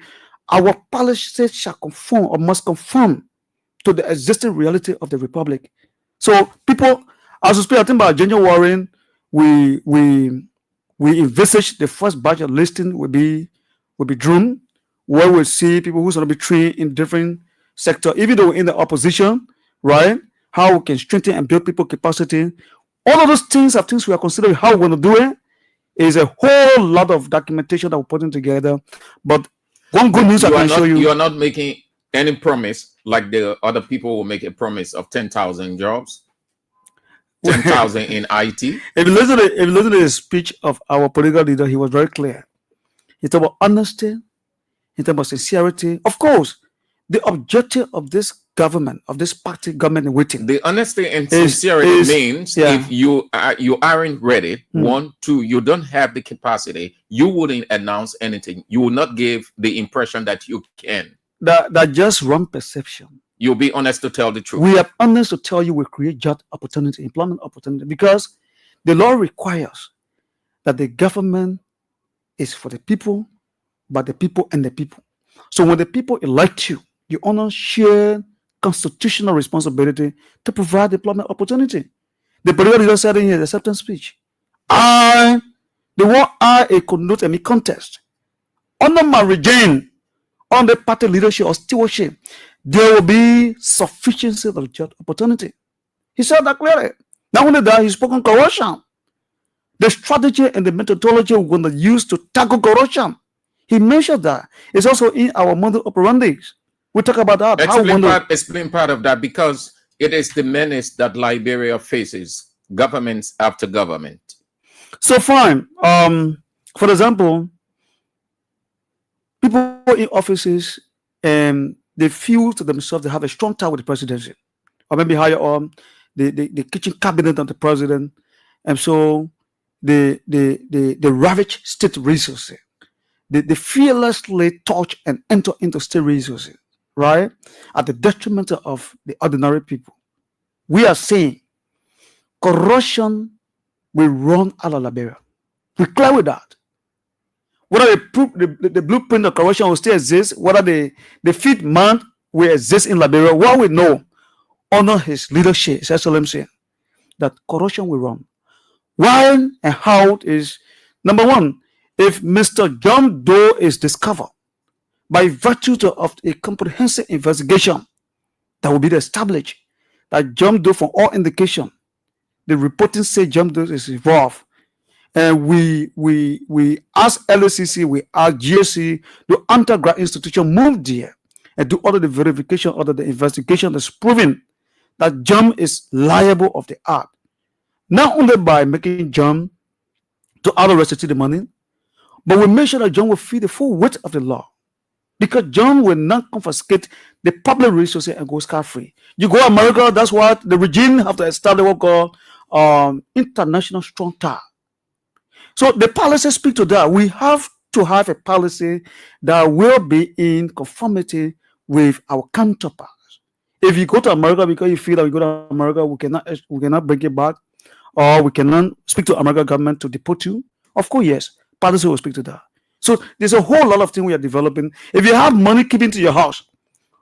Under our regime, we also say one cardinal issues we want to elevate is that we will not ride luxury. We will not eat luxury. We will not wear luxury as government. If you wear luxury, it has to be your personal pocket. It has to be your investment, your individual investment. If you wear luxury, you have to honor cost or honor the cost. Our government has been very clear. When we succeed taking over, and these are messages we're taking to the Liberian people. No one person will be in the country being one government around 100,000 cars. For what? The people have heard that. They have heard that message, not a strange message, not new message at all. They've heard that from previous governments, politicians. Yes, I agree with you. They have heard that, and they have not seen any action. From the perspective of LAPP, we are very clear. And that's why we are creating the indulgence of our people. They do it differently. The popular way of doing it, we want to do away with it. Give us the opportunity to see what we want to do.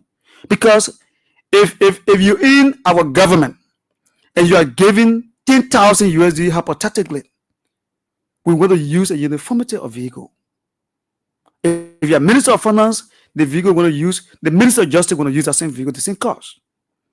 If the Minister of Justice, for example, say, I got extra money, I want to buy a car, it will not be I add the money or I buy a car. No, the car that being assigned to you that cost 10,000, 15,000 is the vehicle you use to go to work. If you leave your work, when you go home, you can get your 100,000 car, and you can justify how you get a private car that cost 100,000. The pay structure, how the pay structure will be under your government from the executive perspective. So the salary structure, right?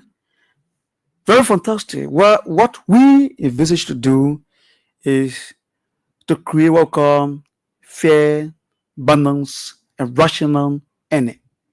Fair, balanced, and rational earning. Fair, balanced, and rational earning simply speak to people earn on the basis of their capacity. People earn on the basis of what would be their that? competence. What would be that figure? Would there be a synchronized figure, or there will be a disparity based on positions? So that's purely economic, financial issues. When the government is seated, right, the model will be developed.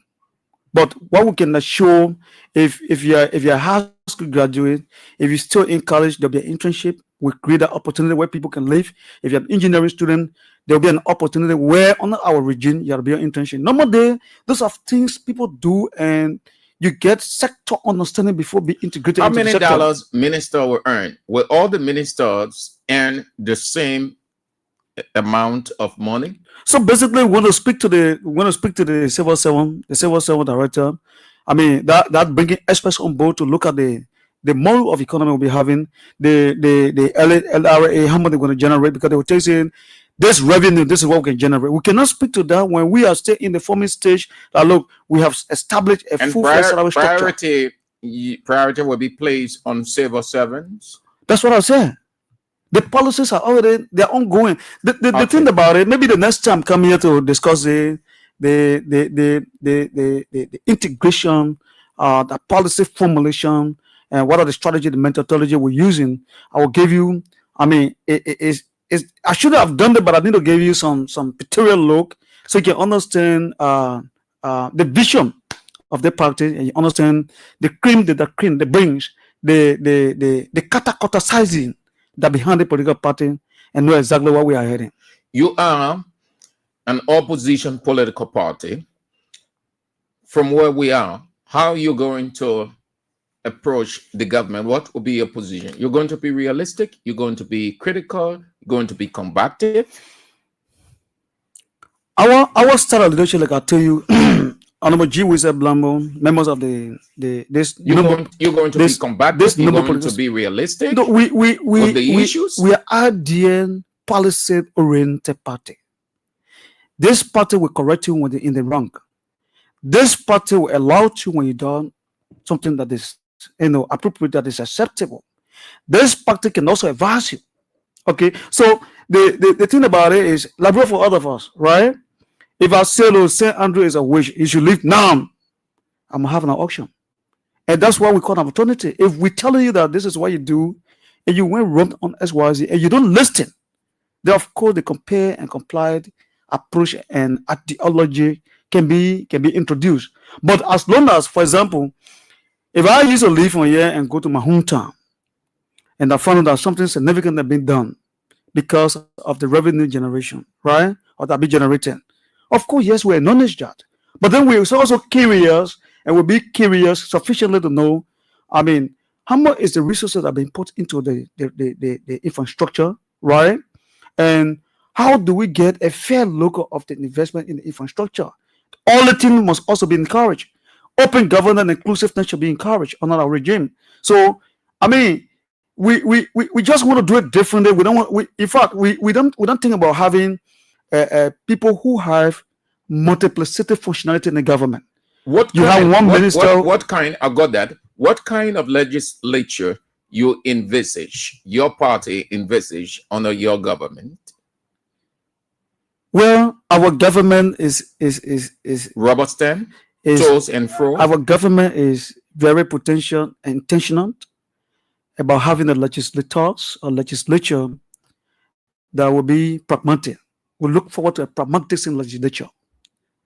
We look forward to a legislature that will be able to prioritize the state and these people, not family or pocket-driven legislation. We look forward to prioritize, or maybe to look up to a legislature that will also be realistic to the executive. All right. Right? So, for example, if you look at the legislature, there are some things that go there, some things that happen there. Those things wouldn't happen on our region because we will make sure that we stick to what will bring a relief to the state. We cannot use the state resources to merely make as a state official when the people employ us. They're hungry. Then we enjoy. It doesn't make no sense to our party. So our party is going to do it differently. Like I told you from the beginning, we will have a set of vehicle. I mean, we're working on it. Apparently, it may result into a full-fledged policy. If Asan Andrew is a Minister of Information, Culture, and Tourism, and he rides car that cost 15,000, it means the Minister of State of Presidential Affairs should also ride 15,000 cars. That start of leadership in Africa existed and put the economy on path. We are contemplating in our policy creation to make sure we have one pattern of government function in terms of how to use logistics, in terms of how to use material, in terms of how to use state resources, how we can manage the resources and governance it to the best of our ability to get a needed result. Back to the question before this one about your party's position with the government. Wouldn't you be a laying-back political institution wherein when your colleague, other political parties speak before you come out, will you be proactive that you will not have to wait or hear this political party speak on a given issue before you come out? So LAPP is an institution that is vision bound. Is an institution that is policy oriented. When there are issues, it's not every issues you jump in the air and be vibrating here and there. There are issues that are not worth to speak to. Because if the leader will not listen, and the leader will got nothing doing to solve that problem, you don't have to waste your time. What we intend to do, if there's a genuine issue, if there's issue that want public attentions, that we know that we got solution to be able to proffer to the government. In the event that government fail to do that, we can act on. Of course, yes, it will demand us to speak. We're not going to run a political party that is Facebook based. I heard it on Facebook, or maybe yesterday it says Sky FM, and probably maybe I all heard it, but not too certain. No, this party is a serious political institution. We're not going to dwell and dive with rumors.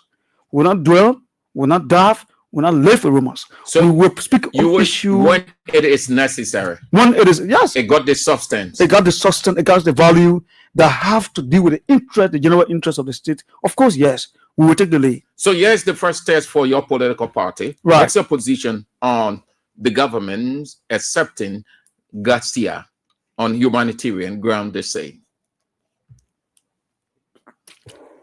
You got to take in water first. See, I didn't. Don't pursue the difficult response. It's hypothetical. Just to be in a hypothetical context. Don't pursue the difficult. Well, for us, I can categorically say there are certain issues the party give you instruction to speak to, right? Even though I'm the vice chair for political affairs, but there are certain policy issues we have to be real. Like I use the word fairness. We want to know the magnitude of the issue. Research is still ongoing. Since the issue is emerged, we are doing research. We're doing political analysis. We're doing a comparison engagement to look at their profile. We want to do the information, some of the places of the work where they established, what have been the result, the feedback. So we cannot sit here, but practically look at it. Many people criticize it very strongly, and we want to say yes, it's worth to be criticized. It was to be looked at very keenly. But I can show you the party will come on an official position statement. In the next 2 minutes, summarize the performance of the government. Again, I want to be very clear. Our duty as a political institution not to tell whether government school A or the school B. As an opposition political party, our duty and our shared responsibility is to correct government mistakes for the good of Liberia. So if I've said here, for example, has the party observed any mistake? I come in. For me to sit here as vice chair for political affairs to have come here instead of inculcating, articulating a platform, the vision of the party, and to kind of be grading government, and more likely like someone would tell me, say, I'm not serious. This is standard class won't grade. But you'll be promoting the government? What I'm saying, grading, you don't understand. I'm simply saying we don't come here to grade in the blue sky. No, we grade on the basis of performance, we grade on the basis of critical analysis. So if you want me to grade government, in what segment or sector you want me to grade government? If you say put government into perspective and grade government, are you talking about infrastructure development? Are you talking? So our point is we have to criticize constructively. We have to be very combating. If the combating situation is created, we have to be pragmatic. If the pragmatic stance exists, that's where we stand. Not to say government school A, government school Z. It doesn't make any difference. What we envisage to do is we want to make sure our government, our regime do policy-driven governance that will make Liberia to be on par the Ivory Coast, to be on par the Nigeria. Look at Singapore. If you look at the history, we got a lot of resources here that we need to tap into, but it requires policy. We need document. We need documentation that all of us need to band to, we need to subscribe to be able to adequately benefit from our resources. If we cannot, then it tells you myself that we're not ready to lead, and we're not ready to make sure that we provide the alternative that we're talking about. So to provide the alternative, we must first of all have an intention what we want to do, and the vision has to be clear. Our vision has been very clear, and our vision been very, very, very it's people-driven vision. It's a nation priority-driven vision. So we are not going to do the popular cliche politics of people do around here. You want to create a scene, you want to attract people. I'll get you. No, this is not a party where people will stay away, where people will be stigmatized because of XYZ. This party is not a luxury party. This party, we're not competing with how many cars that you bought, and we're going to buy X amount of cars above you. This party is prioritizing. This party primary goal and objective is to make sure that the food that should be on the table for ordinary citizens, people in the rural area who have not seen electricity, who have no access to road network, how we can create the opportunity for them to bring a better ball, the pepper on the road. So that's the dream, that the vision of the party. We are not competing with anybody to say, for example, you bring 10 cars, we bring 20 cars. No, the vision of the party, 20 cars doesn't put food on the table of ordinary people in the rural area. It's how we can trickle down the governance to the people, how we can take the government to the people. All right. That's the vision of the party. All right, Mr. Foka Wilson, I say at 5 o'clock, we turn to you, the listeners and viewers. We use the next 30 minutes to have you have your say. Mr. Focus Wilson is the vice chairman for political affairs of the new political party called Liberian Alternative People's Party. 0772 23 99 33 0777, the women's line 0777 9803 75. Those of you who just want to send message without calling, you can send your message directly on 0776 36 40 45 0776 36 40 45, only for text message. Those of you online, send your text message as usual. We'll read it. Again, the men's line 0772 23 99 33. The women's line 0777 9803 75. Let's start with the women. Hello. Yeah, hello. Ryan. Yeah, your name and where you come from. Yeah, this is Lila. What is your question for Mr. Wilson? Yeah, I want to ask it. What are they going? Is it the year or they come for the year where to come become president in the country? Thank you. Hello. Good afternoon. Good afternoon. It's Andrew. How are you? I'm doing fine. What is your name and where you call from? I'm Abenigo Newton. I call from District 10. Abednego Newton, let's hear your question. Thank you. Thank you, Mr. Adu, I am worried. Look, our top leaders and how money enters in our country. Instead of they investing to uplift the life of the people by hiring them and employing them to make a livelihood for themselves. But rather, they want to be an investor to political issues, to have access to state cover. What is your question? So what is your and it is wrong. What is your question? My view is what it infuse and it does the attention of his political leader, Mr. Wilson Blamo, to his ventures forming a political institution and getting into private business to help the Liberian people. Okay. So what led him to form a political party? Hello. Cut off the radio. When you are about to call, you cut off the radio. Once you're about to call into the radio station, you cut off your radio. Hello. Hello. How you doing? I'm doing fine, thank you. And you? Yeah, this my sister Salo. This is the big bagger, my brother. I'm just crying for you. Yeah. She don't let me know this. No matter people, Ali, after 4 defeats, they win one. Oh, okay, no, they win 2. I want that one. I beat them 4 times last season.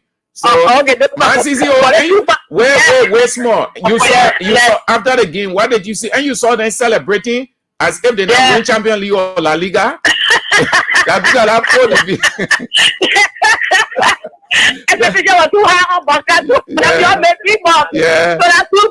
too mobile. Yeah. Let's get your question. Yeah, thank you. Let me say how your senior guest even. I want to aware the impact they put in the sport development people and want to talk to the dentist as they say to us. What is the impact they've made? Yeah, they're in the period with the people. What's the impact? And they want to come to power, they want to tell us we should go for it. All right, my sissy. Hello. Hello. The man's line. Okay, you people, you're still not responding. Hello. Yeah. Good afternoon. Good afternoon. Good afternoon to the senior guest. This is Dominic Waller. I'm calling from Flower Town. Let's hear you, Dominic Waller. Yeah, he articulated very well. These speeches, they are good. And actually, I must be frank, he hit the nail on the head. But we talk about actualization. They are not as so state power yet.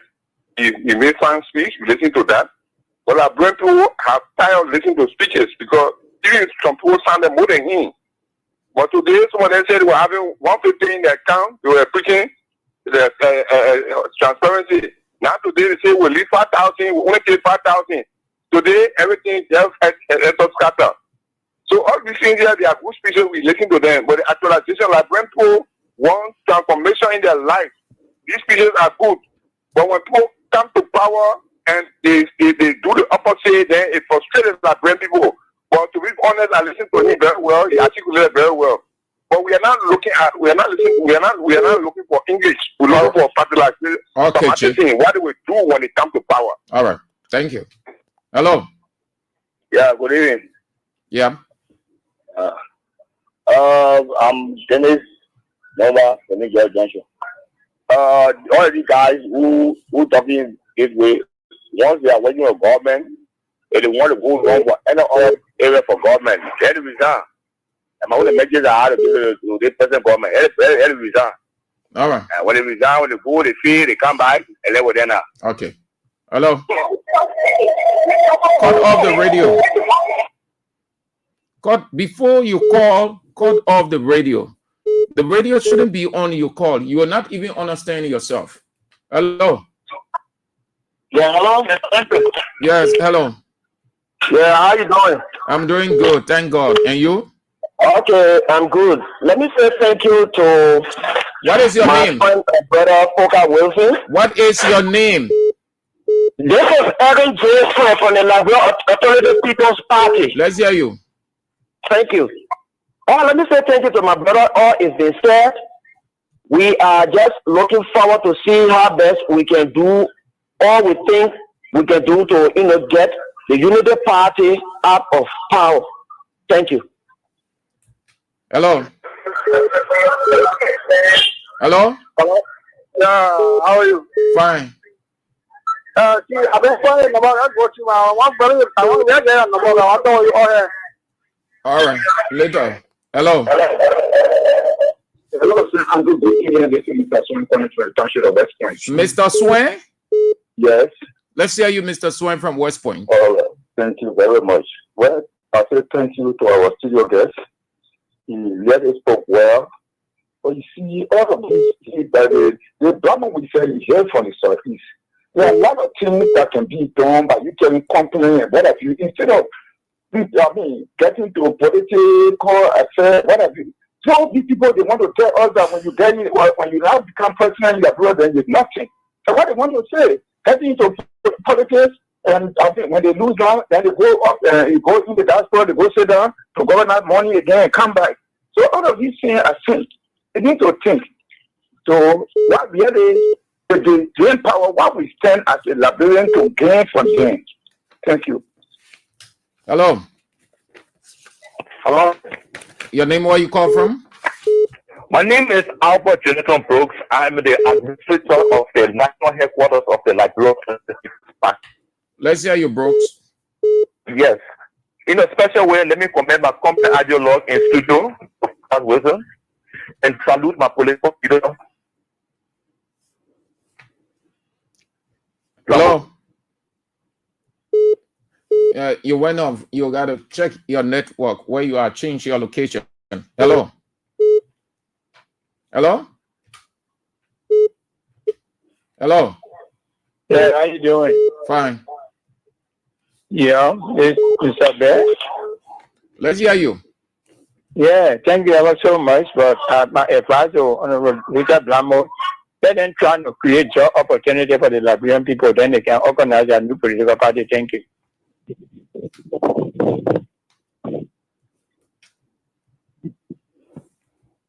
Hello.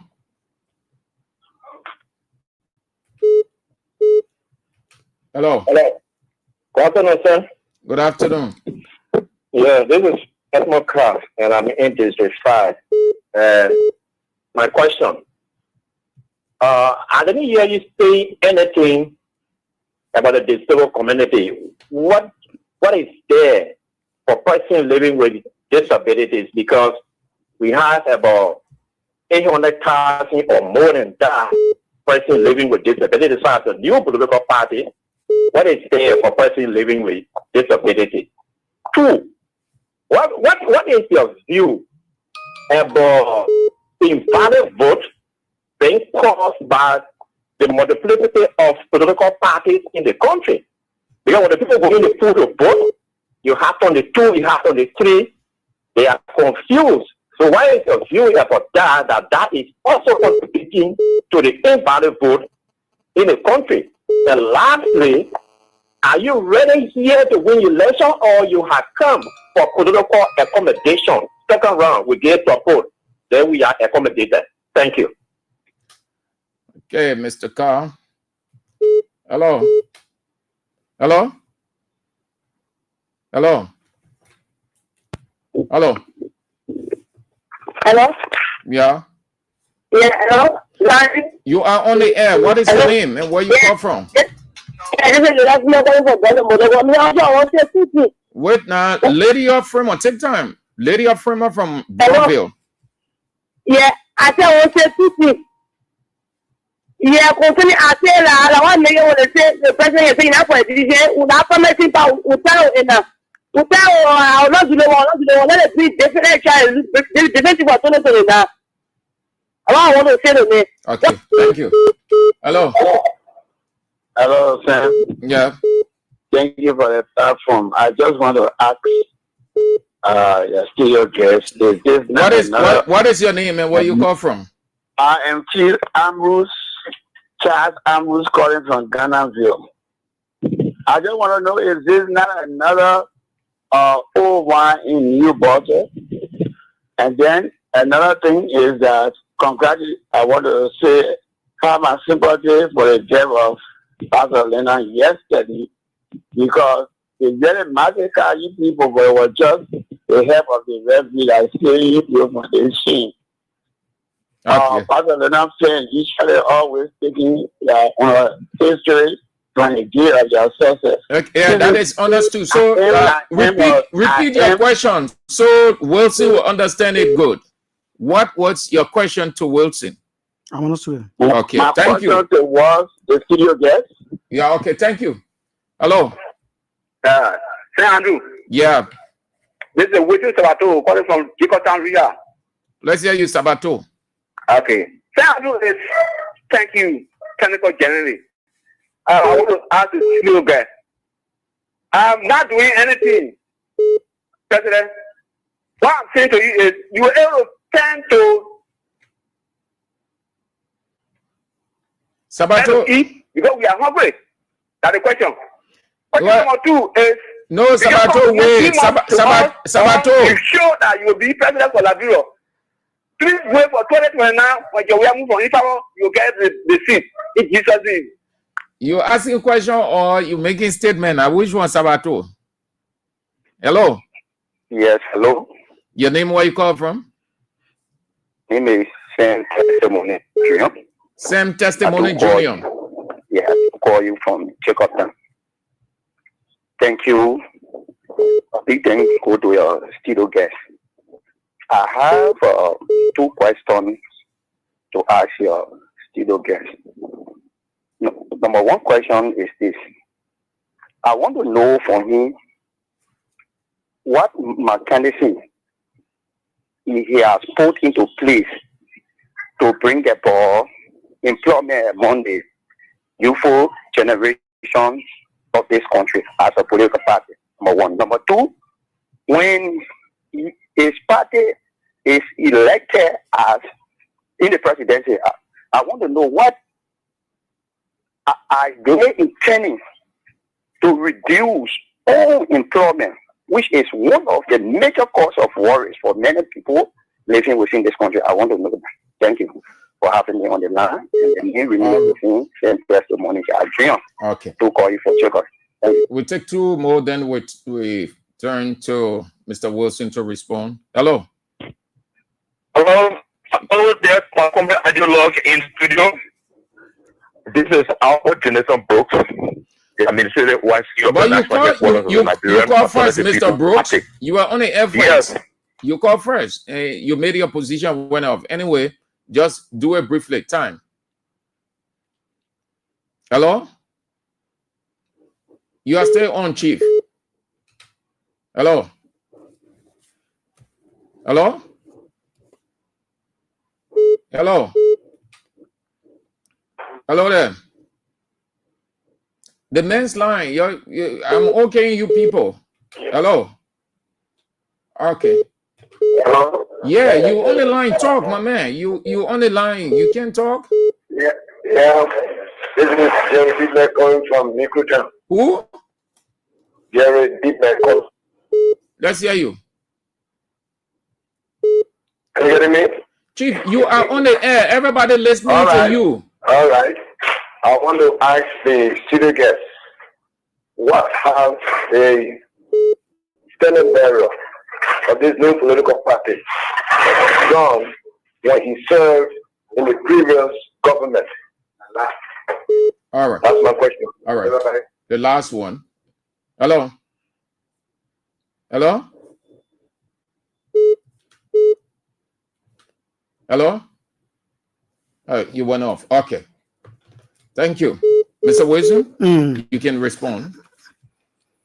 So thank you. I think it is important this show how the platform is water in terms of listening to others who want to say thank you to all those that are called. But I just want to quickly run into a few things. Lydia call from Broadville. Sorry, let me hold you there and turn to the television. Those who left their comments. Alvin Logan said, creation of job or job creation for Liberians is the government responsibility. Who else?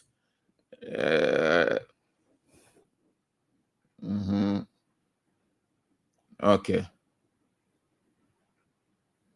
All right. Yeah. So I want to start with Lydia. Lydia share what we have done before for the preview. Before even thinking about that, we want to contact as a political institution. Of course, the reality is this is a newly established political institution, right?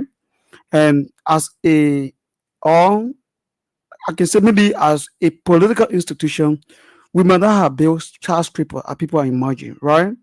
But Nelson Mandela said one thing reminded in one of the speeches. He said, one who take the truth to your domain and who stand for advocacy to be able to highlight and elevate the reality on ground.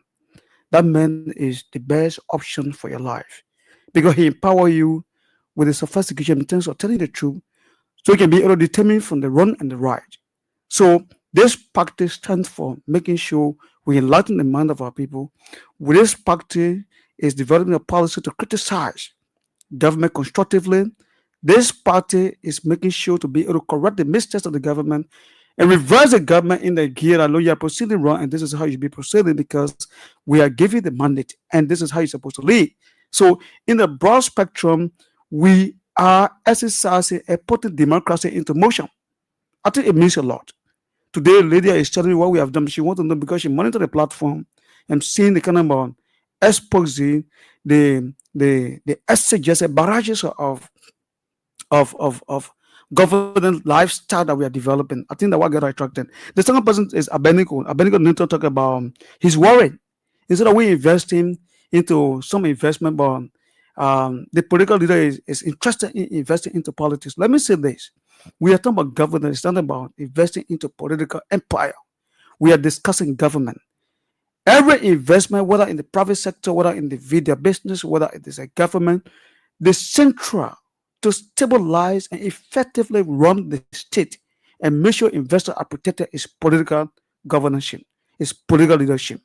I'm also want to say so it's a lot of investment. Don't worry, and that's why we have come to alleviate the fear and to water down the worry. We provide an alternative. That's what we are called Liberian Alternative People's Party. Look, I want to say to I know Masi. I don't know how you can when talk about Mansisi. Yeah, thank you, Mansisi. Talk about impact before even come to the media. Look, when we start naming individual impact from our political leader to us as individual, you will not imagine what we have done in our own weak way. But I want you to understand our individual impact in the society and on the society is quite different from political institution impact. So the policy that we have developed, the engagement that we have started today, will speak to in the very shorter distant future the impact or the vision that we have had to move Liberia to the higher high. In the very shortest possible time, you're going to see it for yourself, and you have a fair appreciation while we are here. Dominic Wallo talk about actualization that people have made speeches around the world. Of course, yes. That's why when people speak, you have to look at the magnitude of what they're saying. Look at their capacity. I mean, do a profile and record of the individual to determine their honesty and their fairness into their speech. G. Wisa Blambo, this political institution come with integrity. We come with trust. We come with confidence. We come with the priority that we say Mama Liberia is our priority. Okay? Whatever affect Liberia is affect us. This party doesn't see Gilman, it doesn't see Manama, it doesn't see Kramer. The party doesn't see crewmen and see maybe Gisiman. The party sees Republic of Liberia. This party intention to make sure that we maximize our own God-given resources, the natural resources. The party sees what we call unitivism, reconciliation, peace among ourselves. The party sees all of us deserve the national cake, that the natural resources should equitably be distributed among us. And how can we do it? It can be done several ways. Policy will speak to that, and we have developed that already. The party see one Liberia, not two Liberia, one unity or one people, not 2-3 people. That's the kind of a dream and the vision of the party. Not only that, I monitor my good friend and brother who also talk about, who call from New Jersey. Look, we that working government or those that working government should be dismissed or should leave government job and embark on a political journey. This is the excess of democratization. When you say people working government, so they should not speak on the reality that within the government or what is affecting us as citizens, then you will say you're not doing justice to our people. That's part of working in the government, I want you to also understand the Constitution make us to understand that we are qualified, we are competent, we are Liberians, and we also can share responsibility to make our maximum or ultimate contribution to the state. So we cannot lead the government. Even in your working government, I wouldn't have been brave to utter such a statement. In my mind, is clear-thoughted discrimination, and we should not countenance it. We need to promote people in government and try to highlight and pinpoint some of the happening in government. I listen to my good friend, brother Edgar, who from comrade. I want to say congratulations. You're a stalwart, not just stalwart, but a proud stalwart of LPP who try to speak to critical national issues and support into what we're doing. I want to say thank you. I want to also look at what Mr. Swan said. In my mind, some of the viewpoints from West Point are very critical. We have to look at the employment opportunity. What kind of company are we bringing instead of bringing politics? Of course, yes. We say Blambo have been a political actor, like I said. He's not a flamboyant political figure upon this, as you may think. He doesn't fill an area, but the actions manifest at the appropriate time. What we're doing here in the shortest possible time, you're going to see the full-fledged manifestation of the action of LAPP, which is Honorable Wizard Blambo, currently serving as a political leader. So it's not about he as an individual, what he have done. It's about we have amalgamated forces. We have organized crane data crane, and we are driving the agenda to make sure that this party is have a policy that will trigger them to the ordinary people. So another about what he have done, of course, yes, he have done too many teams. Of course, he served, represented two different times. Today in the Southeast is one of the companies where he joined. GVL, ask anybody. It was under Wissa's leadership. GVL won the Grand Crew and other places in the Southeast. He stood the ground. Today we have company in the Southeast. Though what they're doing is not perfect, but I think we can give him the flower while he's still alive. He was the Minister of State for Presidential Affairs, as Deputy Minister. You have not heard anything about him which have to deal with corruption, even say that we have come here and do XYZ. That's the kind of a liberal human being is. He live a simple life. He respect people, he incorporates people, diversity, he unites people, he's a peaceful man. And so that's the kind of person he is. You need to know about him, and that's why we are opening our resources to the public to be able to know who is Wizard. He now is a public figure. You can discuss him, who can provide correction, who can provide detailed information about him. Now, on the down, I also want to say Ben have said something very meaningful. To create, what can we do to make sure that put happiness in the faces or on the table of our people? We are committed, like I've said, our policy, our vision speak clearly that the people are our priority. The ordinary people in this political institution remain the priority. Those that will not be minister, those that will not be director, the MD, the MG, are our priority. How do we prioritize them? The resources will work for you. The taxes I will pay will work for you. Okay? That's why you are entrusting your power with the political leader of this political institution or the standard of the political institution to make sure that he stands for you, that the resources is become or are become a positive bound resources. We will be graduating from royalty to equity. Like I said, we want to make sure what you have as a company or concession, what you'll be declaring to us, we must know exactly, so we determine a shared value of the ordinary Liberian people. So, I mean, considering all of the viewpoints to talk about are very key, and with respect to view, Mr. Carr talked about disabled community, which is very good. Look, this is one of the key components of our policy document. Our vision is it put the disabled into a highlighted category. If we succeed, if you disabled can work with all, we succeed. Of course, this will be the first time that disabled will even have a shared value of the ministerial job, even in the house. We are contemplating make sure that we look into the society, we will not judge you by your condition. We will be looking at you on the basis of your competence, your qualification, on the basis of your relationship with the people, on the basis of your passion, on the basis of your vision, not by your condition. So yes, in the party, we are so much concerned about the disabled. In fact, there are whole component within the party that they call the disabled people or disabled group, or maybe a segment of the party that highly concentrated on disabled, and so that it's on our agenda. So I want to say thank you for for bringing that to our attention. Yes, it is existing in the party. We also want to say, look, people talking about whether we really made our mind to become a president or we seeking what we call accommodation. What you call accommodation? A serious, if you know why until to establish a political institution without seeking attention, Liberians people themselves will soon value us, will soon see the positivism, will soon see what we're bringing on the table. Okay, we are very intentional. And it's not one thing that we will lay down and go and sleep and be having, good and bad dream. No, you get it wrong. Our aim and objective is to make sure that we stand for the Liberian people and they will become our priority. We'll never deviate from that. This party is willing to make every ultimate sacrifice that ordinary Liberian, whether in Grand Crew, whether in Lofa County, whether in Bogan Sando County, Nimba, the 15th of political. In fact, even our citizens that are in the diaspora as a result of the harsh condition, we will really rehabilitate them. There is plan how to make sure that people come back to Liberia so we all can be able to serve our country. Lydia Lydia also speak on the issue of why we can't get tired with all of these things. We keep engaging. Yeah, we have to keep engaging, Lydia. It is our duty and responsibility. We can't keep quiet. The country we will not allow the country since Joseph Jenkins Robert time. Now is Joseph Boakai time. Our duty is to make sure that we will not put hands between our lives and see the country swimming or sinking. We have to make sure we revive the state, we revive the country by putting our resources into action, by putting our capacity into action, and we run a very effective, appreciable, efficient government. That's what we are very intentional to do. Mr. Wilson, Wilson too. I want to say thank you. Look, this is no secret. Where people will say, oh, maybe the just come and test, or when I'm seeing the capacity to lead, you cannot detect the capacity of us when you're distant. And that's why I've set on the platform. It is my recruitment.